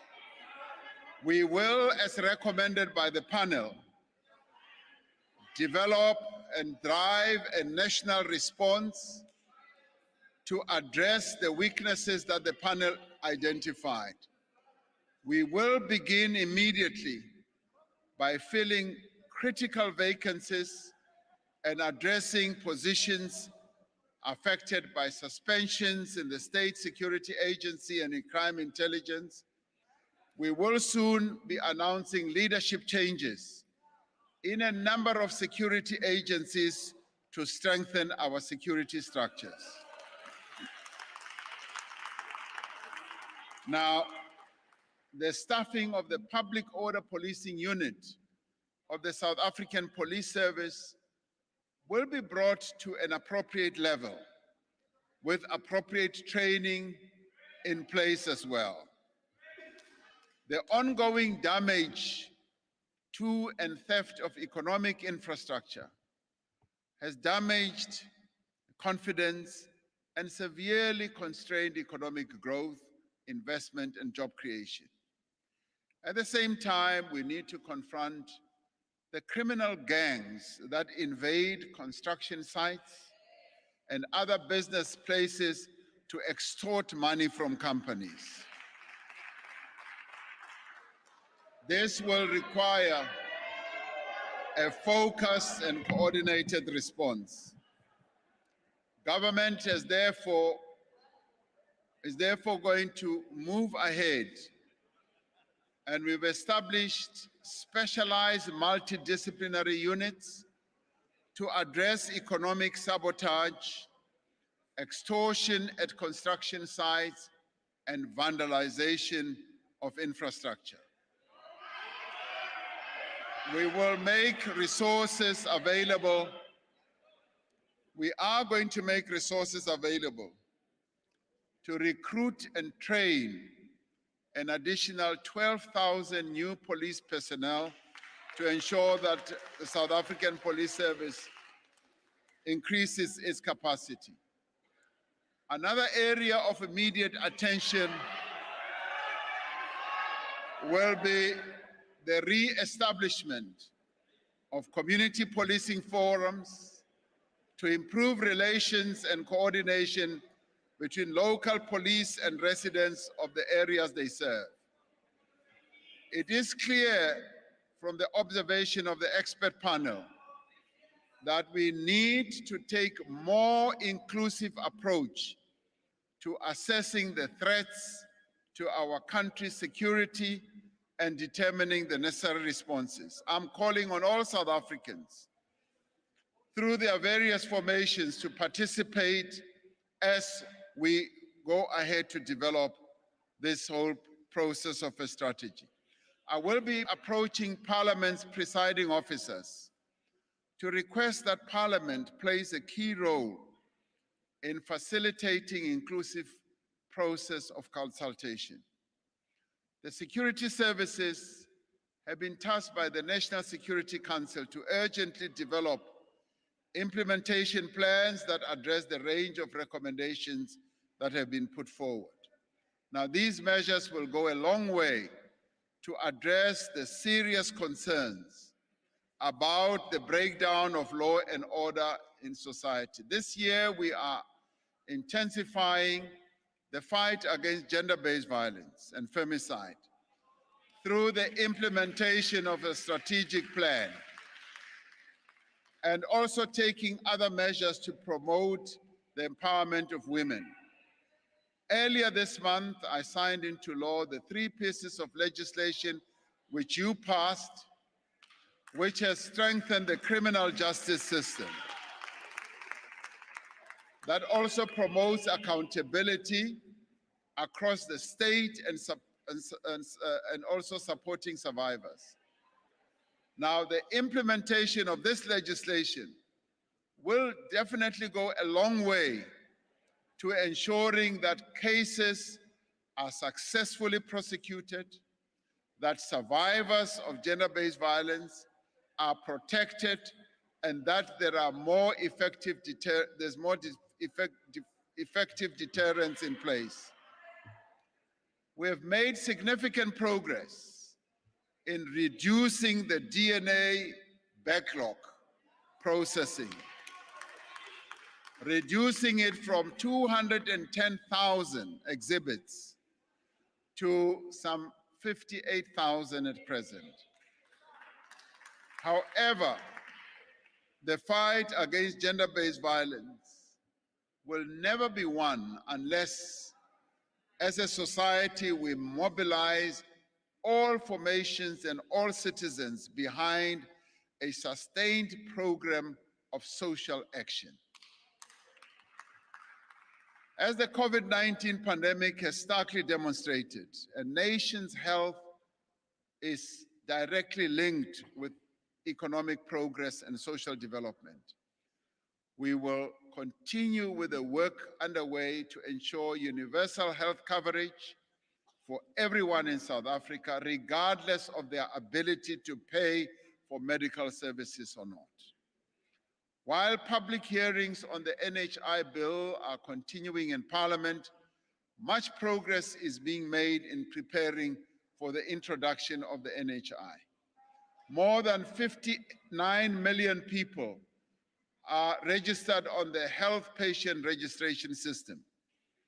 By September 2021, more than 56,000 additional health workers had been recruited and more than 46,000 community health workers integrated into the public health system. For the last 2 years, the education of our children and young people has been severely disrupted.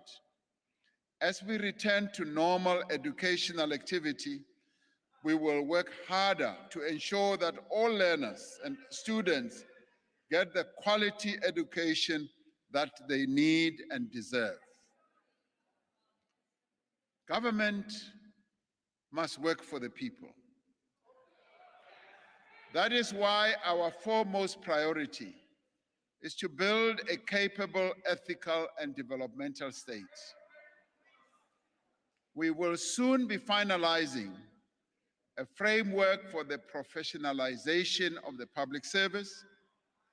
This will include tighter measures for recruitment of public servants, continuous professional development through the National School of Government, and partnerships between state bodies, professional associations, and universities. We will continue with various processes to ensure that we strengthen the public service. And in this regard, we will ensure that the public service who are going to be holding their important strategic conference later is able to address the challenges that our people face. This year, we will continue with the implementation of the district development model. This model brings all 3 spheres of government together with other social partners in every district to grow inclusive local economies and to improve the lives of our citizens. In particular, the DDM, as we call it, facilitates integrated planning and budgeting across spheres of government and improves integration of national projects at district and local level. While there are many parts of the state that require much work, there are institutions that continue to serve the people of this country effectively and efficiently. One such institution is the South African Revenue Service, which will be turning 25 years this year. While SARS was badly damaged by state capture, and it has made remarkable progress in restoring its integrity, its credibility, and its performance. Since its formation, SARS has collected some 16 trillion rand for the country's social and economic development. This revenue has enabled government to improve the lives of millions of South Africans through the provision of healthcare, education, social grants, and other basic services. A capable state is not only about the quality of public servants, but it is also about the efficiency of its institutions. It is also fundamentally about how citizens are empowered to participate. We must work together to ensure that platforms like school governing bodies, community policing forums are more active and more inclusive. A vibrant civil society operating at all levels, but more especially at local level and local government level, which we intend to strengthen, is crucial for a capable state and for development. We will therefore be working with our social partners to convene the long-awaited Social Sector Summit, and this summit will seek to improve the interface between the state and civil society and address the challenges that NGOs and community-based organizations face. Our country has suffered damaging blows in recent times. A confluence of forces, many of them from outside of our control, has brought us to where we are now. We face steep and daunting challenges. Indeed, we are engaged in a battle for the soul of this country, but there can be no doubt that we will succeed. We will emerge victorious in all these challenges that we face. We will never be defeated. And you know why? Because the spirit of resilience is deeply embedded in our DNA as South Africans.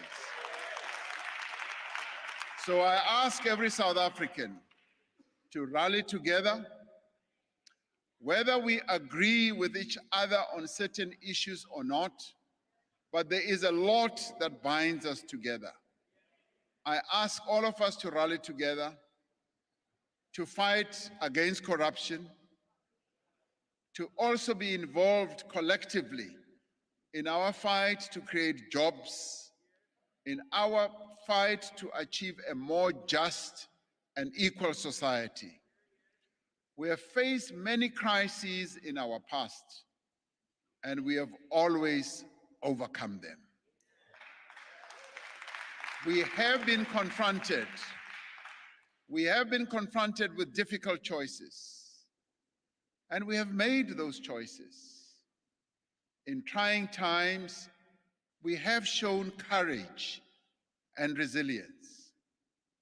Time and time again, we have pulled ourselves back from the brink of disaster and inspired hope, renewal, and progress.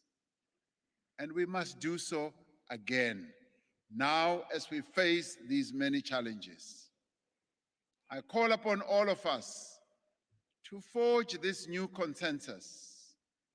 And this consensus should not only be privy to government, business, labor, and communities, it should also be a consensus in which all of us join in, so that we can confront a new reality, a consensus that unites us behind our shared determination to reform our economy and to rebuild our institution. If there ever was a time when we should work together, this is the time for us to work together. So let us go ahead and work together instead of some of us tearing this country apart. Instead of some of us tearing our democracy apart. This is the time for us to work together and let us together build our country. But more importantly for me, this is the time, with all the economic measures that we've announced, as well as the other social protection measures that we've put forward. This is the time to leave no one behind. We must all move together as one, as South Africans. I thank you.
At arms and the usher of the Black Rod will leave the chamber in the following order.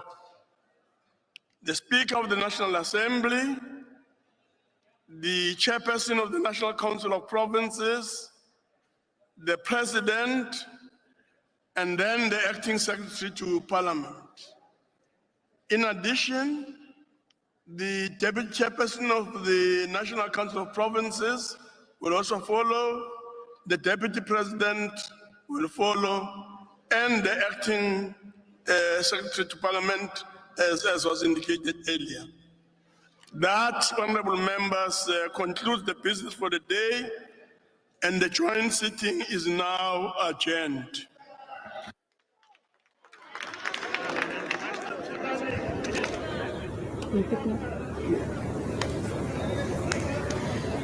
All right, that sums up basically what has been the State of the Nation Address 2022. The President Vuyo starting off with saying that the path that we choose now will determine our path for generations to come, and also talking about how it is going to be important that whatever message is communicated by government today, Vuyo, is one that charts a way forward for the country, and one that he says needed to revive some kind of hope. Well, we'll see if indeed some of the proposals he is putting on the table do indeed speak to that. Of course, we are not alone with, we are with Professor Ndevu. I don't know, Prof, what your takeaways are, what you made first of the speech overall? Thank you, Vuyo. I think when the president started, one had a lot of hope, especially when he started by saying we're at the crossroad.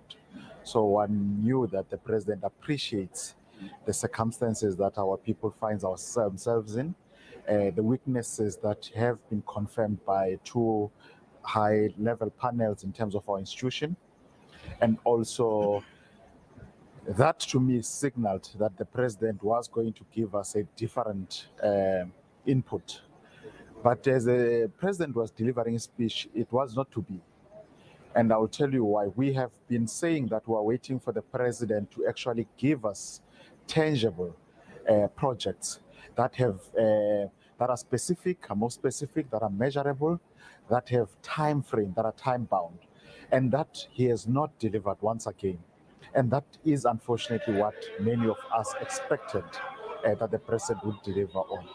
He has had some glimpse of appreciation of our problems that we're experiencing, but beyond that, we have not seen anything that we wanted to see. Did it sound like more promises than actually taking stock? Because I'm certain in such settings, you'd also want to use the time to show the country what you've done, what government has done up until this point, especially when you can even say in the past 2 years, in the past year, this is what we promised and this is what was delivered. The state of the nation by its nature, it is to take stock of where we are as a nation. And I did not get that sense. As you correctly indicated, I got a sense that the president was forward-looking instead of reflecting. There were times where he reflected on a few issues, but we expect him on a number of issues that he has actually came up with plans to. He should have first reflected where we are and say what has got us where we are and how we are going to ensure that in the future we are not back where we are. And I think that becomes as the name suggests, it's the state of our nation, then followed by what we are going to do to deal with the problems facing our nation. I am not sure whether the president appreciates the state of the nation as I do after listening to his speech, because one has to reflect on what is happening. And where I am, I find that it is indeed, the challenges are more than the good story that the president would like to tell us. And we would have loved to hear what is his appreciation of the All right, state. Prof, let us just interrupt you for a second and go live to that Economic Freedom Fighters briefing. Facilitator of ensuring that the small business gets opportunities is the Department of Small Business. On its own, it has dismally failed, but the president has gradually passed a motion of no confidence on the Minister of Small Business, but also outsourcing issues of environment and raising the necessary capital is also another passing of motion of no confidence in the Minister of Environment. But has also passed a motion of no confidence on himself after promising so many millions of jobs. Now he says government cannot provide jobs. Jobs must be provided by the private sector. And in the manifesto of the ANC, which made him a president, committed jobs. So generally, they've outsourced the responsibility of governing our people into a private sector. If you look at the approach on the state-owned enterprises, it's clearly is being outsourced. Nothing said about the high levels of crime in South Africa, cash in transit haste, and violent crime, and the rape that is taking place in this country. No emphasis on how we're going to deal with that. The state of education and its infrastructure, the clinics and hospitals that have collapsed dismally. There is no public health in South Africa. The president has got no commitment about it. Nothing on international relations, but also a follow-up on saying last year I said this, and this is what we have done so far. And therefore, this year we're going to continue in this way and introduce new projects. The president has given up. He doesn't have an alternative. And like we said in the opening of Parliament when we were speaking, that the expert report effectively suggests that this government must resign because our government and the country is on an autopilot. The president gets shocked by everything. Why would a president come and announce that a person has opened an ice cream store? That is a report of a councillor. It's not a report of a president. And for a person to now not eat, that money is for surviving. For a person not to eat for 9 months because he must open an ice cream store, and it's something that the president comes here and celebrate. Why is the president telling us about his shoes and his cheap suit and not telling us that this is how much we have done as government to hire and procure locally? It's something else for an individual to buy a suit. The biggest buyer in South Africa is government. If president is proud about buy local, how much have they spent as government to buy local? Not genuine leather shoes of his. That is a side issue which must be spoken when they are drinking with his friends. It's not a matter of national importance. What is important is let's get an account. The EFF has emphasized that government must procure locally. How much of their budget are they spending on local procurement? Then that can be a discussion. Not suits, not individual shoes. Atim Tangana from Newsroom, based on the back to Samgele. Well, there's certainly a lot of talking points from the State of the Nation address. Joining me now is the leader of the official opposition, Mr. John Steenhuisen. John, coming into this SONA, you were lamenting the fact that you want to hear a lot about economic growth and job creation. Did the president's speech actually strike the right notes? He struck exactly the right chord tonight on the economy, and he took it all out of the DA playbook. I'm delighted that for the first time now, we have an ANC president admitting that the statist approach is not going to get growth and that you need the private sector. And announced some of the things the DA has been talking about for years: cutting red tape, involving the private sector, opening up the economy more, realizing that the state cannot drive growth in South Africa or create jobs. So this is a major shift. I hope the president is going to be able to convince his party that that is the case. But certainly, I think on the economy tonight, there's a lot in common with things the DA is already doing where we govern. But again, it's going to come down to the implementation. And that's one of the things I took away from tonight's speech. You would have noticed 3 new private people in the president's office dealing with red tape, dealing with raising funds for climate change, and one of the other things. Why is the president not doing this with cabinet ministers? It's clear that he feels he's got a dummy cabinet that can't implement the things that he wants done. So he's now going to pull people into his office to get the things done. The small business minister should be cutting red tape. The trade and industry minister should be doing some of those things that he spoke about. And I think it's a very clear sign. The big omission tonight: how we catch up education for our children over the last year. Very, very little touching on that. How are we going to make up the time that they've lost? Up to 50% of schooling for poor South African children has been lost. We don't want to end up with another generation left behind, lack of opportunity because they didn't get a quality education. John Steenhuisen, thank you so much for your time. He is the leader of the official opposition, the Democratic Alliance. Natasha is standing by with more reaction. Well, thank you so much, Bulelani. I'm actually joined by the IFP's national spokesperson and the SCOPE chairperson, Mr. Mkhululeko Hlengwa. Just your brief reaction. Thank you so much for joining us, SABC News. Your brief reaction. The president did mention the state capture report, and he had said that he will carefully consider it. He will act upon it, and in June he will outline his plan of action in regards to this report. Does this make you happy?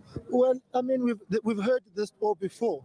We've been down this road before with the president, and he has not covered himself in any glory insofar as implementation is concerned. So we walk out of this SONA yet again with the same concerns that the president is leading a government that in effect cannot implement. And so if that these things is announced now, which he had announced previously in his previous SONAs, had been implemented, he wouldn't be having to be talking about them right now. So there is an absolute trust deficit in between what the president announces and what his government does. The state capture report obviously does not need much consideration. Suffice to say, it must be implemented. And the president, in announcing the Noble plans and the June outer date, there's certain things that he should be doing right now. His Minister of Communications has been cited in irregularities irregularities insofar as Danelle is concerned. The president should be acting on the minister as a demonstration that this report must be acted upon. But here too again, we are saddled with a very slow pace, laissez-faire attitude to things,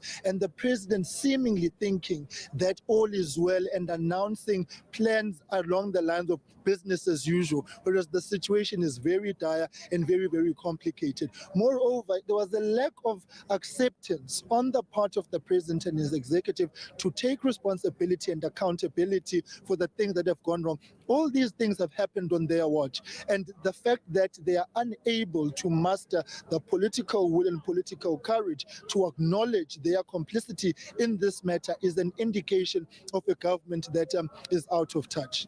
Mr. Hlengwa, thank you so much. Thank you. Bulelani, I believe you have a guest with you as well. Thank you, Natasha. Once again, we're taking more reactions right here in front of the Cape Town City Hall. Bringing into this conversation now is Ngabayomzi Kwangwa, the UDM's chief whip. Mr. Kwangwa, your reaction to the president's speech, I mean, he's making the commitment that the 350 rand social grant of distress is going to be extended for another year. Well, while that's a good initiative, it's also an admission that this government is not able to create jobs or to reignite growth in the South African economy. Yes, we listen to the president. The speech obviously is idea-rich, is very good at framing the problem and at times actually proposing clear solutions of what needs to be done. But unfortunately, he's been spouting the same platitudes for the longest period without any political will to implement them. The other issue here is that this is a neoliberal speech. It focuses more on privatization. It sounded more like I was listening to a DA manifesto, a DA speech, where he contradicts himself right at the beginning of the speech, where he talks about the importance of the state playing a conducive role and creating a conducive environment for the private sector in which to operate. But at the same time, at the latter part of the speech, he starts talking about a developmental state. The two can't coexist well together. It's either you want to have a developmental state where the state intervenes decisively in the economy, or do you want to serve the role of a meter creator at a financial institution where all that you do is to show people where consultants are sitting and where you go for loans. Now, the state, in order to actually be able to drive the development of this country, they need to intervene decisively, but you need to build a capable state.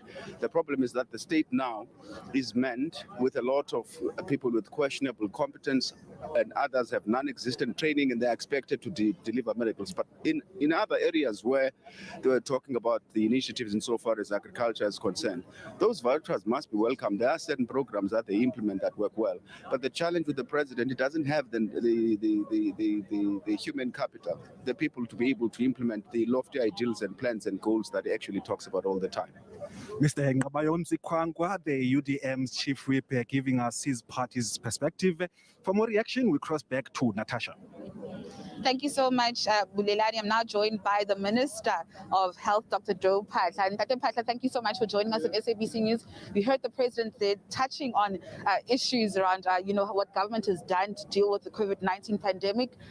Are you happy to date government or the Department of Health has actually administered over 30 million jabs? And of course, you're encouraging more and more South Africans to actually go get vaccinated. Well, we think we've really done a lot. If you think of where we were just 12 months ago, this time in 2021, we were battling to get vaccine doses. We had just been disappointed with the AstraZeneca, which was proven to be ineffective against what was then the Beta variant, and looking around for alternatives.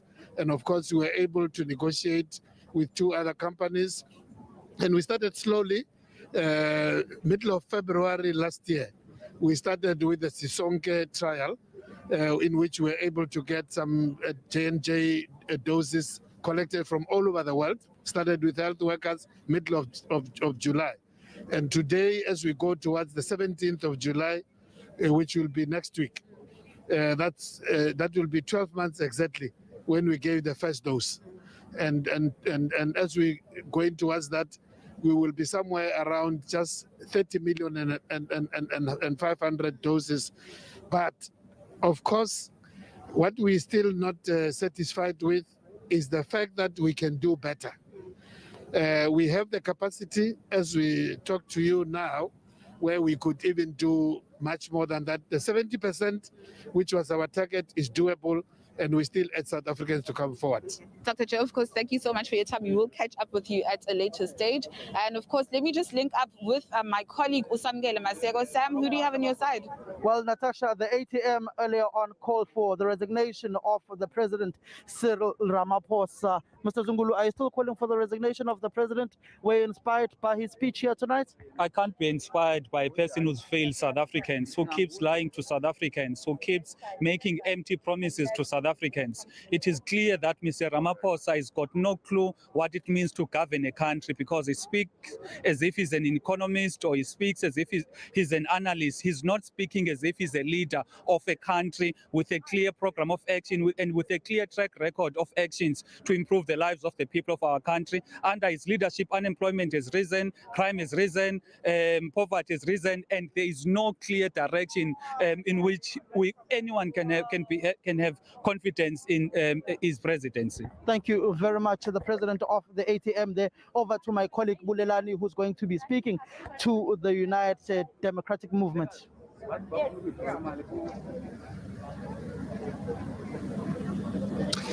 Well, thank you so much, Sam. Now joining me is the leader of the FF Plus, Dr. Pieter Groenewald. The expropriation bill will be brought before Parliament before the end of the year. Your take as the party?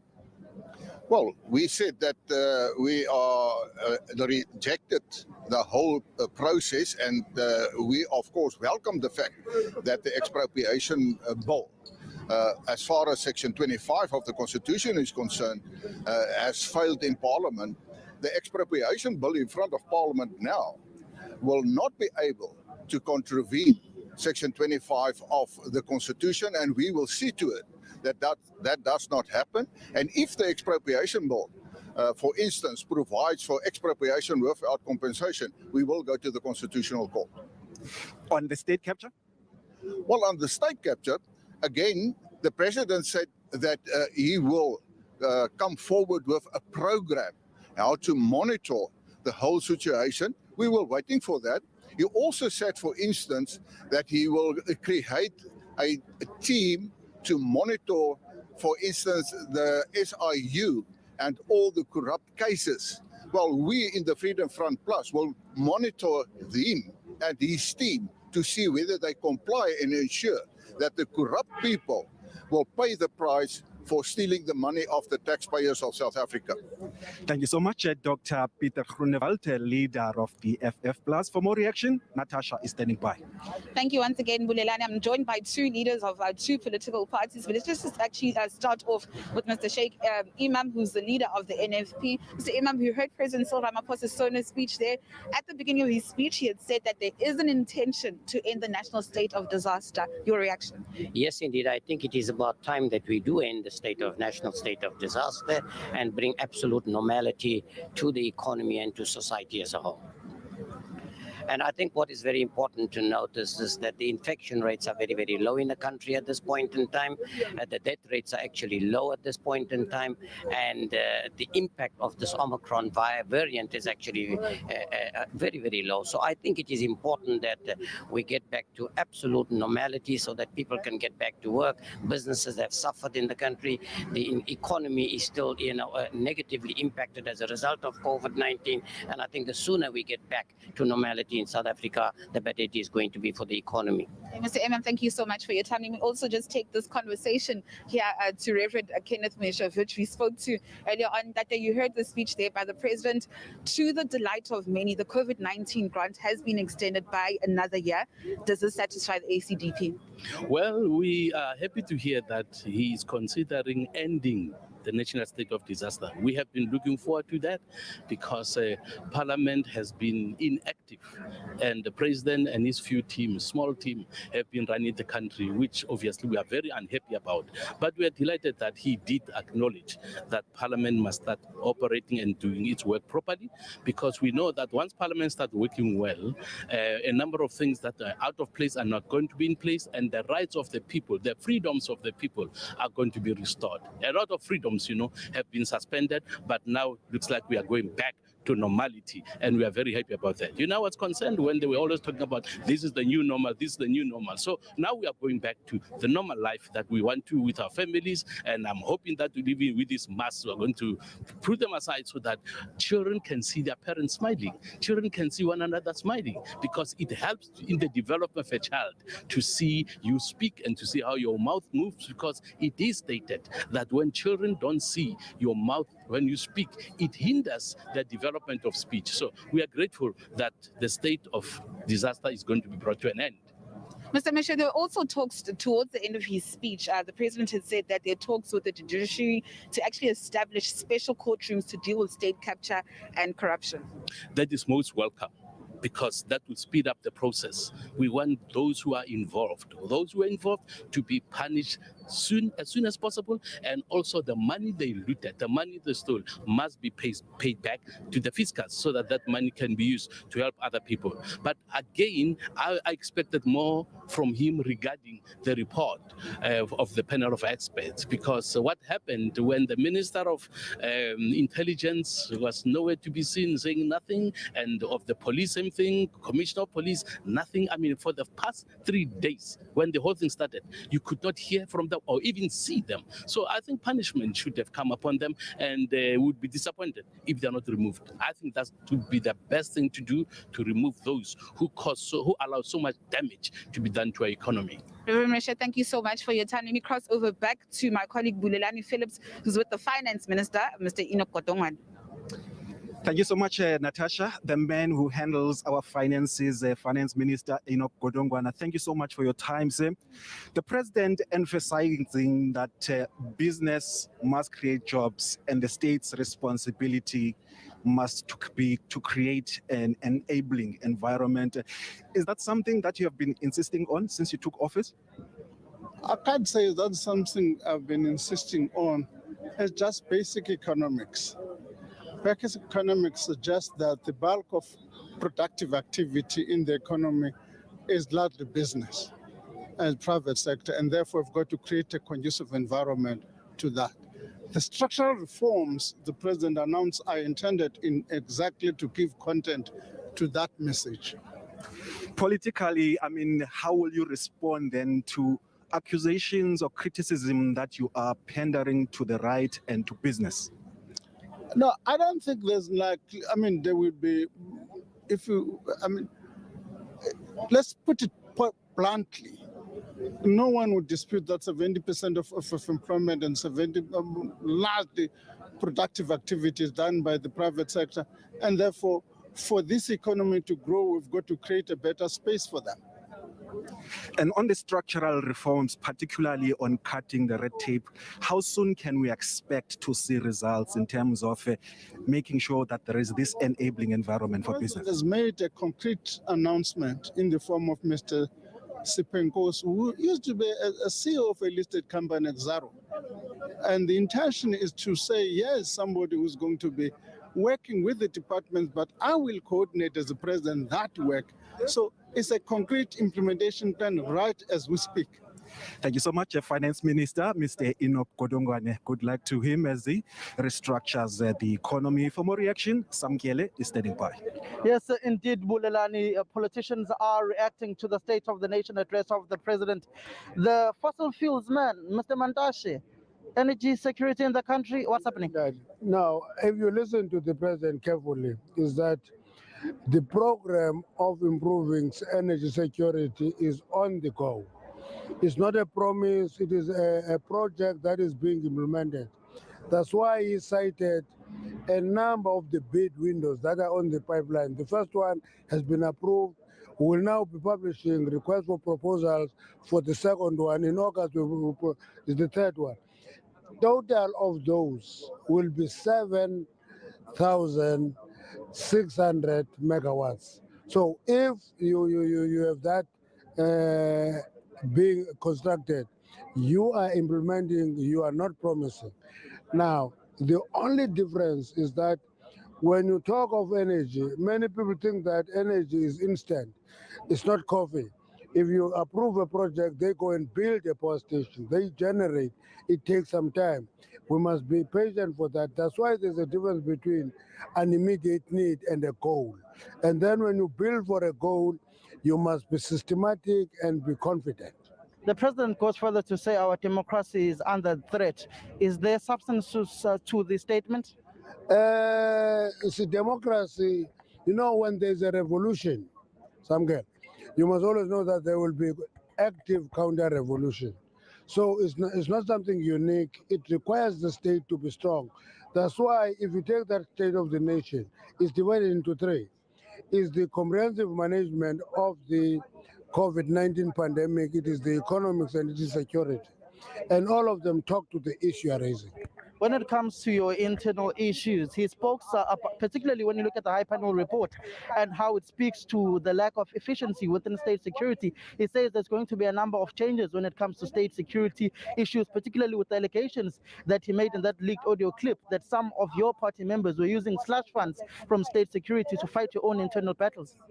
No, if he says there will be changes, that is a commitment to implementing a program to correct the weaknesses. And therefore, we must all anticipate that and actually ask for speed in changing that. Because if you don't address problems, or you wish you will have a period where there are no problems, you are just dreaming. When there are problems, you act. When there are problems, you act. Then you can change the reality into the future. Thank you very much, Mr. Mantashe. That was Gwede Mantashe, Minister of Mineral Resources and Energy. Over to you, my colleague Natasha Piri, for more reaction. Thank you so much, Samgel. I'm actually joined by the acting president of SALGA, Mr. Councillor Dion. Councillor Dion, thank you so much for joining us at SABC News. I know it's a busy time for SALGA. You had your provincial conferences. You're now gearing up for your national conference when new leadership will be elected. As you know, that the minister now is Novo SALGA. She's now, the deputy minister of COGTA. Did the president speak to your needs or municipalities' needs in his State of the Nation address? Yes, indeed.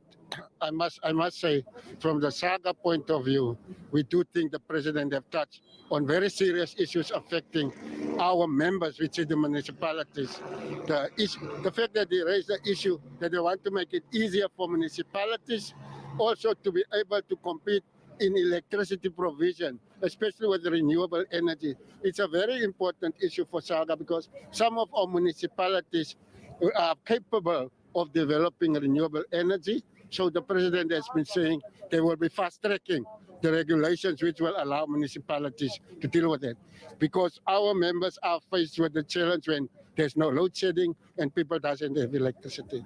Water, as you know, our country have a challenge with water. Communities are having not water regularly. So the president also raised the issue of what government will do to assist in ensuring that we have water timelessly for our communities. We were privileged to have a meeting this morning with the Minister of Water Affairs, Mr. Senzo Mchunu, where we raised our views on what can be done to ensure that water provision is becoming stable in the country. So we appreciate what has been mentioned. The district development model, if implemented perfectly and every party comes to the party, it can also enhance service delivery within our district and at the local level. Councillor Dion, thank you so much for your time. That was Councillor Dion, the acting president of SALGA. Let me toss over back to my colleague, Bulelani Phillips. Thank you so much, Natasha. We're now taking reaction from Good Party General Secretary, Mr. Brett Herron. I know your party is quite involved in community development. The announcement that the 350 Rand grant for social distress will be extended by another year, and government also committing that over the next 100 days, they will be coming with a comprehensive social security reforms. How do you receive that as the party? Does it go far enough, given that there has been talks of a basic income grant lately? So, I mean, one of the things we wanted to hear from the president was around social security, a social security system that would provide for those who are unemployed in an environment where there are no jobs being created. The extension of the social distress relief grant by another year is welcome, but really what we wanted to hear was that the debate around the implementation of a basic income grant or universal basic income would be put to bed, and that our government would implement a universal basic income or basic income grant for those who are unable to find work and who are trapped in poverty and unemployment and with zero access to income. So it was a little disappointing that that debate continues about whether to implement it and whether we can afford to. It is a legal and moral obligation that we have to millions of South Africans who wake up every single day jobless and with very little hope of finding a job in this current environment. So we welcome the extension of the social distress relief grant by a year, but we would have liked to hear firm plans about the implementation of a basic income grant. Quickly, the basic income grant, do you guys think it's affordable? We think it's affordable. It's about restructuring our finances. The previous finance minister undertook to implement zero-based budgeting. If we implement zero-based budgeting and say one of the top priorities for our country is to make sure that there's a basic income guarantee for those who are unable to access any income for themselves, that has to happen, and it can happen within our fiscal envelope. Mr. Brett Heron, General Secretary of the Good Party, thank you so much for your reaction. For more reactions now, Natasha is standing by. Thank you, Bulelani, once again. I'm now joined by the Justice Minister, Mr. Ronald Lamola. Mr. Lamola, we heard the President saying that there are talks with the judiciary to actually establish special courtrooms to deal with state capture and corruption. Does this make you happy? Yeah, no, he said that prioritize court role, not to establish special courts. We have already established 4 additional special commercial crimes court. You will remember after the PPE scandal, that is what he had announced, and that enables us to be able to engage with all the stakeholders in the justice system, the judiciary, the NPA, and all role players to be able to have a dedicated court role or a prioritized court role that will enable these matters to be handled expeditiously. Mr. Lamola, last week was quite a busy one for the Judicial Service Commission. I mean, it came under the spotlight. You now have foundations like the Helen Suzman Foundation saying that they're actually considering litigation against the JSC. There was also that shouting match between you and Commissioner Malema. Just tell us what the gripe of contention actually was. Yeah, obviously what happened in the Judicial Service Commission should be part of the report that will be delivered to the President by the Supreme Court of Appeal Deputy Judge President, who was chairing the proceedings. From that, then the President will take a decision in terms of what will be his preferred person that he will want to appoint in terms of Section 1743 of the Constitution. Mr. Lamola, thank you so much for your time. Let me just actually link to my colleague Usamgele Maseko. Sam? Yes, indeed, Natasha. The politicians are reacting here. We've got the minister in the presidency responsible for state security, Babu Mondli Kungubele. Mr. Kungubele, in essence, when are you fixing state security? The president spoke about how that was hollowed out, and particularly looking at the high panel report into state security. What are some of the changes that you are bringing there? Immediately, Samkel, having said that, immediately the Sydney Mufumadi High Panel Review, the Sunday, July report, which we released on Monday, has taken a task away from us of diagnosing, because they have spoken about a broken institution that is unstable, which is hollowed, skills out, and so on. So our job is clear, is to analyze the extent of that damage. Already in the past 2 weeks since I've arrived, we are filling some vacancies which are urgent, internal and external. But at the same time, we're developing a comprehensive plan that is going to look at a bigger picture, so that as we fill those positions, the bigger picture of strategy is there. In other words, we need to have a clear, concrete nature of the problem we're dealing with. I was saying to the team yesterday, the background that led to this crisis, what kind of baby has it given birth to, which we don't want? Which kind of baby we want, and what is the route between these two babies? In a week's time, We are completing that. We will submit it to the South African National Security Secretariat to analyze it and take it to the National Security Council. We hope by end of March, we must have finalized that plan and be able to, but we're not waiting for that. We are rushing in areas that are urgent to fill skills that cannot wait. I put it to you, Mr. Kungubela, that you and the president here today have misled the nation in the sense that you released a statement in saying that the president will provide more meat and substance on what will be done on the expert panel report that was released on the July unrest. Yet the president says by June, no later, he will tell the nation on what will happen. Which June are you talking about? The president said. No. The president said he will provide more clarity in the State of the Nation address on the action that will be taken, in your own statement, on the July unrest. But the can was kicked downstream here in the State of the Nation in response to the plan to implement what will be done on the July unrest report. He's kicked the can downstream. I don't know what you heard, Samker. I heard the president to say there will be interventions. We will implement the recommendations of the panel, but he's not the one implementing, it's us. I didn't speak about June. I'm saying to you, already we are implementing, and I anticipate that by end of March, at least latest April, we'll have completed the plan. So we are intervening. I don't know what you heard about June, and I'm saying it's us who are implementing. The president makes the directives. So there's no one who has misled anyone as far as I'm concerned. Judge us on what we're going to do, on what, not what you had.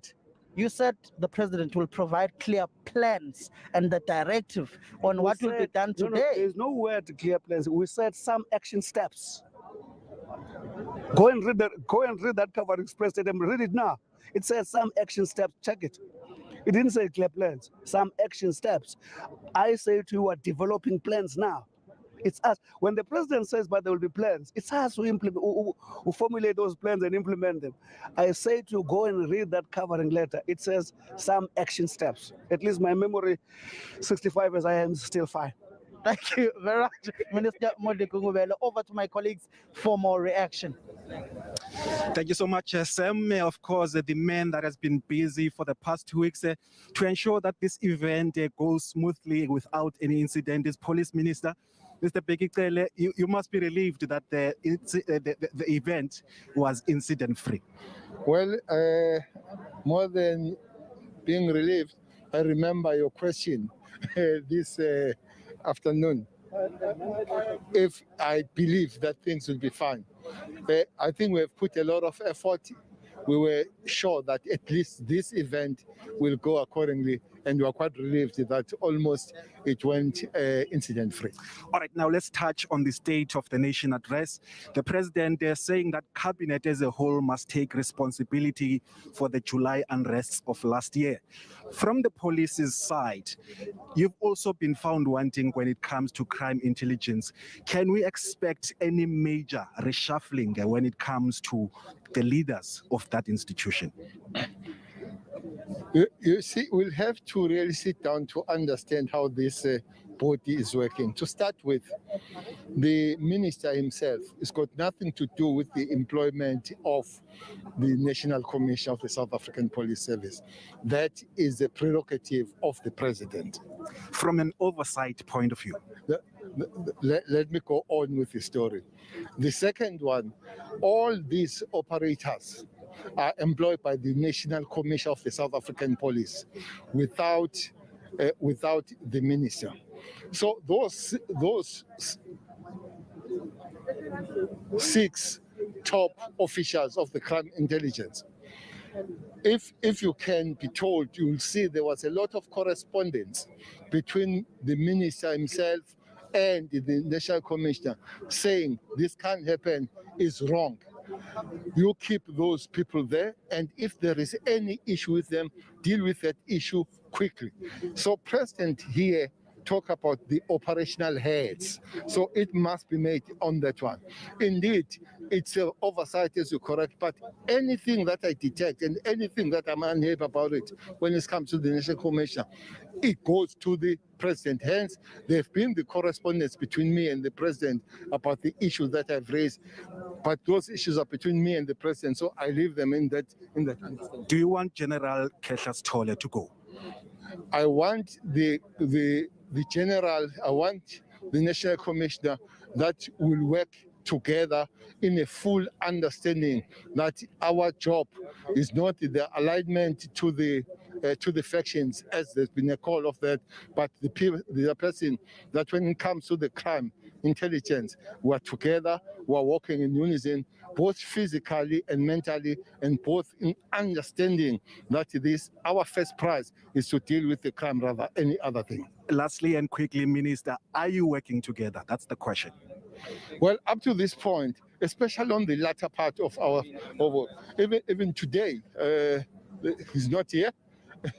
I was moving around the laboratories. He's not there. Most of the time, I find myself working with the deputies. Maybe that question you'll ask him. Why most of the time the minister will work with the deputies rather than the man himself? Police Minister, Mr. Bheki Cele, thank you so much for your time. Of course, just highlighting some of the challenges within his department. For more reaction, Natasha, standing by. Thank you, Bulelani. I'm now joined by the leader of Al Jamaa, Mr. Hanif Hendricks.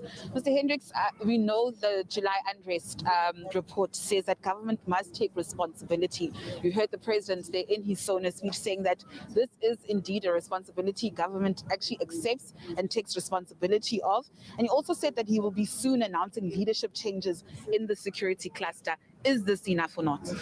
Look, it's a good start, but not enough because the report fingered the executive, in other words, the cabinet. It fingered our security forces. They don't make the cut. The country is not safe. It is so not safe that the president himself came to check out the security at the City Hall. He's got no confidence in the security forces. He's now put the security responsibility in his presidency. So we unfortunately in a situation where there has to be consequential management, and those cabinet members responsible, they know who they are. They must fall on their swords. They must not make it difficult for the president and difficult for the country, especially with the factionalism. Some of them want to take advantage of it and remain in their positions, but this is not going to help the country. I told the president the second day of the unrest when he called on political parties to show restraint, everything is in order. We told him you're living in a fool's paradise. Instead of restraint, you should show a show of force. And the report has vindicated Al Jamaa that we did warn the president. We lost 300 lives. We lost many more livelihoods.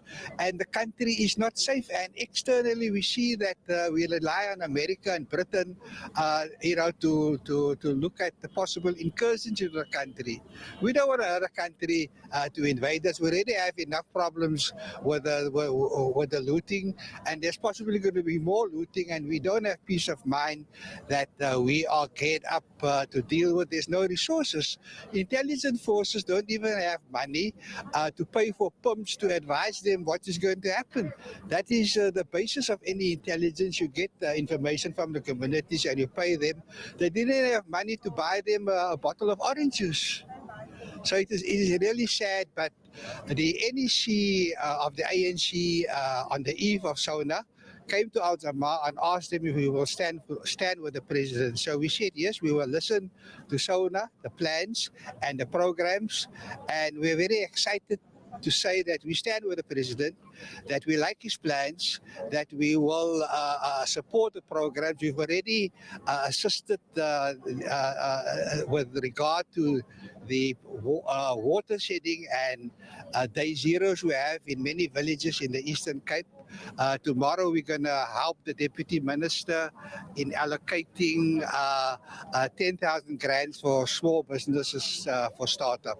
So we stand with the President and we stand with his plans and we will support his programs. Thank you so much, Mr. Hanif Hendricks, saying that he will support the programs of President Cyril Ramaphosa. Samgele, I understand you have a guest with you?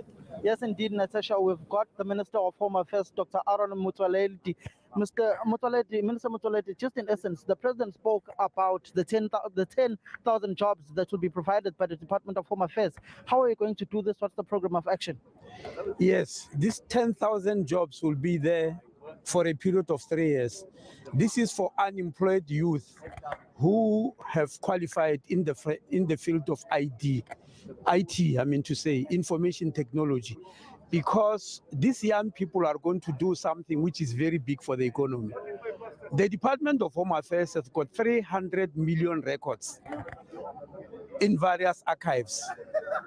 300 million records, that stretches from 1895. Now, Samkelo, when you come to Home Affairs, you want to open a business, you want certain information which pertains to maybe your grandfather, great-grandfather, or even your father. It takes us about 2 weeks to get that information because it's manual in all the area, I mean, the places where we've kept our records. Now, the digitization means that it will be on the fingertips, but in the process, it will give 300 young unemployed people a job for the next 3 years. And we're starting that in May. We've been planning this for the past 18 months.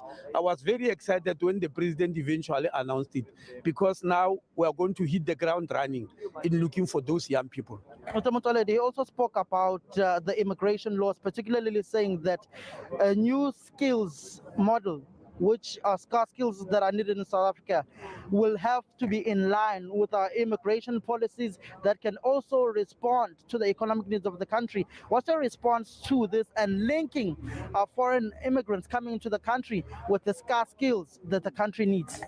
He has mentioned two things, Samkel. Firstly, the issue of critical skills list. Generally, the critical skills list must be reviewed every 4 years. Unfortunately, the last time it was reviewed was in 2014. We have been working over the past 3 years with the Department of Higher Education because they were driving the process, the Human Science Research Council, universities, other experts, labor experts, NETLEC. We finally have got that list. That list is in keeping what our economy needs, because generally around the world, when people talk immigration, they say it's immigration for development. It's not immigration for the sake of it, which seems to be what people expect in South Africa. That immigration just must be for, for charity and all that. Immigration is always for development. If I put this system of immigration, how much will the country develop? For development of both nationals and non-nationals, that's what immigration must be. And that's the first thing is announced. And we have already gazetted the new skills list, critical skills list, on the 2nd of February. And let me, before leaving that, many people confuse critical skills with important skills. The two things are not necessarily the same thing. For instance, the legal profession was fighting when we joined this list. That law, anybody with a law degree must be classified as a critical skills. I'm giving that as an example because the legal profession is very important in our country. If you saw what happened when the judges were being interviewed, that's a legal profession. But it's not a critical skills, because critical skill doesn't need important. It means the skills in which you have got a shortage of people. That's what critical skills means. You look and say, look, if I'm short of a plumber, yes, that's a critical skill if there are no plumbers in South Africa. But if I don't have a shortage of lawyers, that's not a critical skill, important as it is. So I just wanted to clarify that.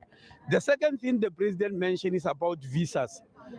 There are lots of countries that come to South Africa visa-free. The whole of Western Europe, the whole of the US, the whole of SADC.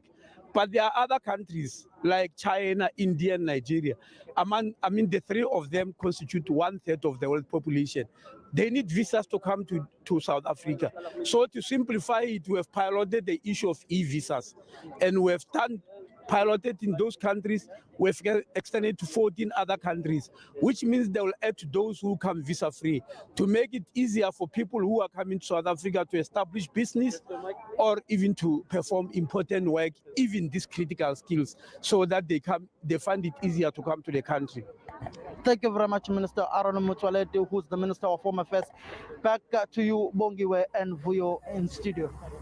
Thanks very much, Samkelo, part of the trio of our political team members, bring us all the reaction from the various political parties, as well as members of President Cyril Ramaphosa's cabinet. And I want to pick up on the very last one, perhaps, as we work our way backwards.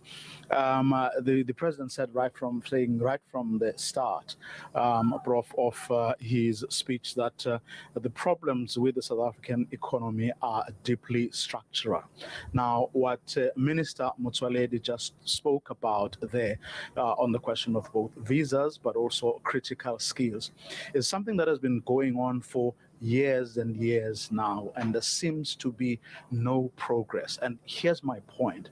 There were several areas that were identified as those, if we were to move with speed in dealing with some of the blockages, we will unlock a great deal of the potential of our economy. And we're talking here about something that are things that are within our own government's means, whether it's e-visas that we've been talking about for years, whether it is the question of spectrum, which we seem to have still have a problem with, and there's hardly been any movement. Those are the sort of things one would have thought we would have moved on by now, and wouldn't still years on or years down the line we would still be talking saying the same things we were saying 5-6 years ago. Yes, indeed, Vuyo. I think the president put it correctly. If I remember, he said unacceptable delays in the immigration to the spectrum, for example. It is the lack of capacity within government institution to be able to deliver. The fact that you have a willingness at the political level, which I'm not sure at what level, because you get ministers who are overzealous and they move on, you get others who reprioritize and they are no longer prioritizing one program over the other. Even at Home Affairs, the same thing. 5 years ago, we were talking about these e-visas, but the minister that was there immediately after that was not interested in that. So you find that political will plays a bigger role in whether government will implement a particular program or not. Even when the president puts it on the table, because some of them, the president has already put them on the table in the previous sonas. But the fact that ministers were not politically willing to champion these programs, they then do not progress at all. The second issue is the issue of capacity within the public sector itself. The kind of people that we have in the public sector are either demotivated or do not have the capacity to deliver on the programs of government. And that's one thing that we need to beef up. We need to have a skills audit in the public sector to look at whether we have the right skills, we have the right people in right positions within the public sector to deliver on some of these grand plans. We are talking about revitalization of the ports now. I can tell you now, if we don't have the right skills, the private sector that we say must partner with government is going to take over, because they are going to bring skills, they are going to bring knowledge, they are going to bring resources, and government would have to look at that to ensure that they play their role. One of the things, though, that is quite clear as we talk about the ports is that the state of the railway lines has been allowed to deteriorate up until this point. And the president talking about the rehabilitation of these railway lines, and I mean even going as far as saying you've got fresh produce that gets stuck, for days at terminals, and this is not good because Transnet needs a bit more support. But it also begs the question, looking at what we've seen happening in our parastatals that are responsible for the railway lines, it has been one of those that is unfortunately a disappointment because the deterioration did not happen overnight. Yes, it is indeed a sad state. If you talk about our rail infrastructure, I mean, we are going one step forward and 3 steps backwards. So we invest in the infrastructure, we then do not maintain that infrastructure. We actually lose that investment, and that is very sad. And I have not heard the president. He said we need to revitalize that sector, but as to specifically what we need to do, especially in the rail sector, it was not very clear for me. And I don't think even Transnet is clear about where they want to go. In fact, it is not very clear where they want to go, and whether they want to revitalize the local structures that they have, or whether they want to attract more investment, more private public investment in that sector, which would make sense in the short term to do that. So I'm not really sure. And I think that's where we are going to leave it from our makeshift studio here just outside the Cape Town City Hall, where this year's State of the Nation address was held for reasons, of course, we all know, following that fire that started on the 2nd of January and gutted down most of the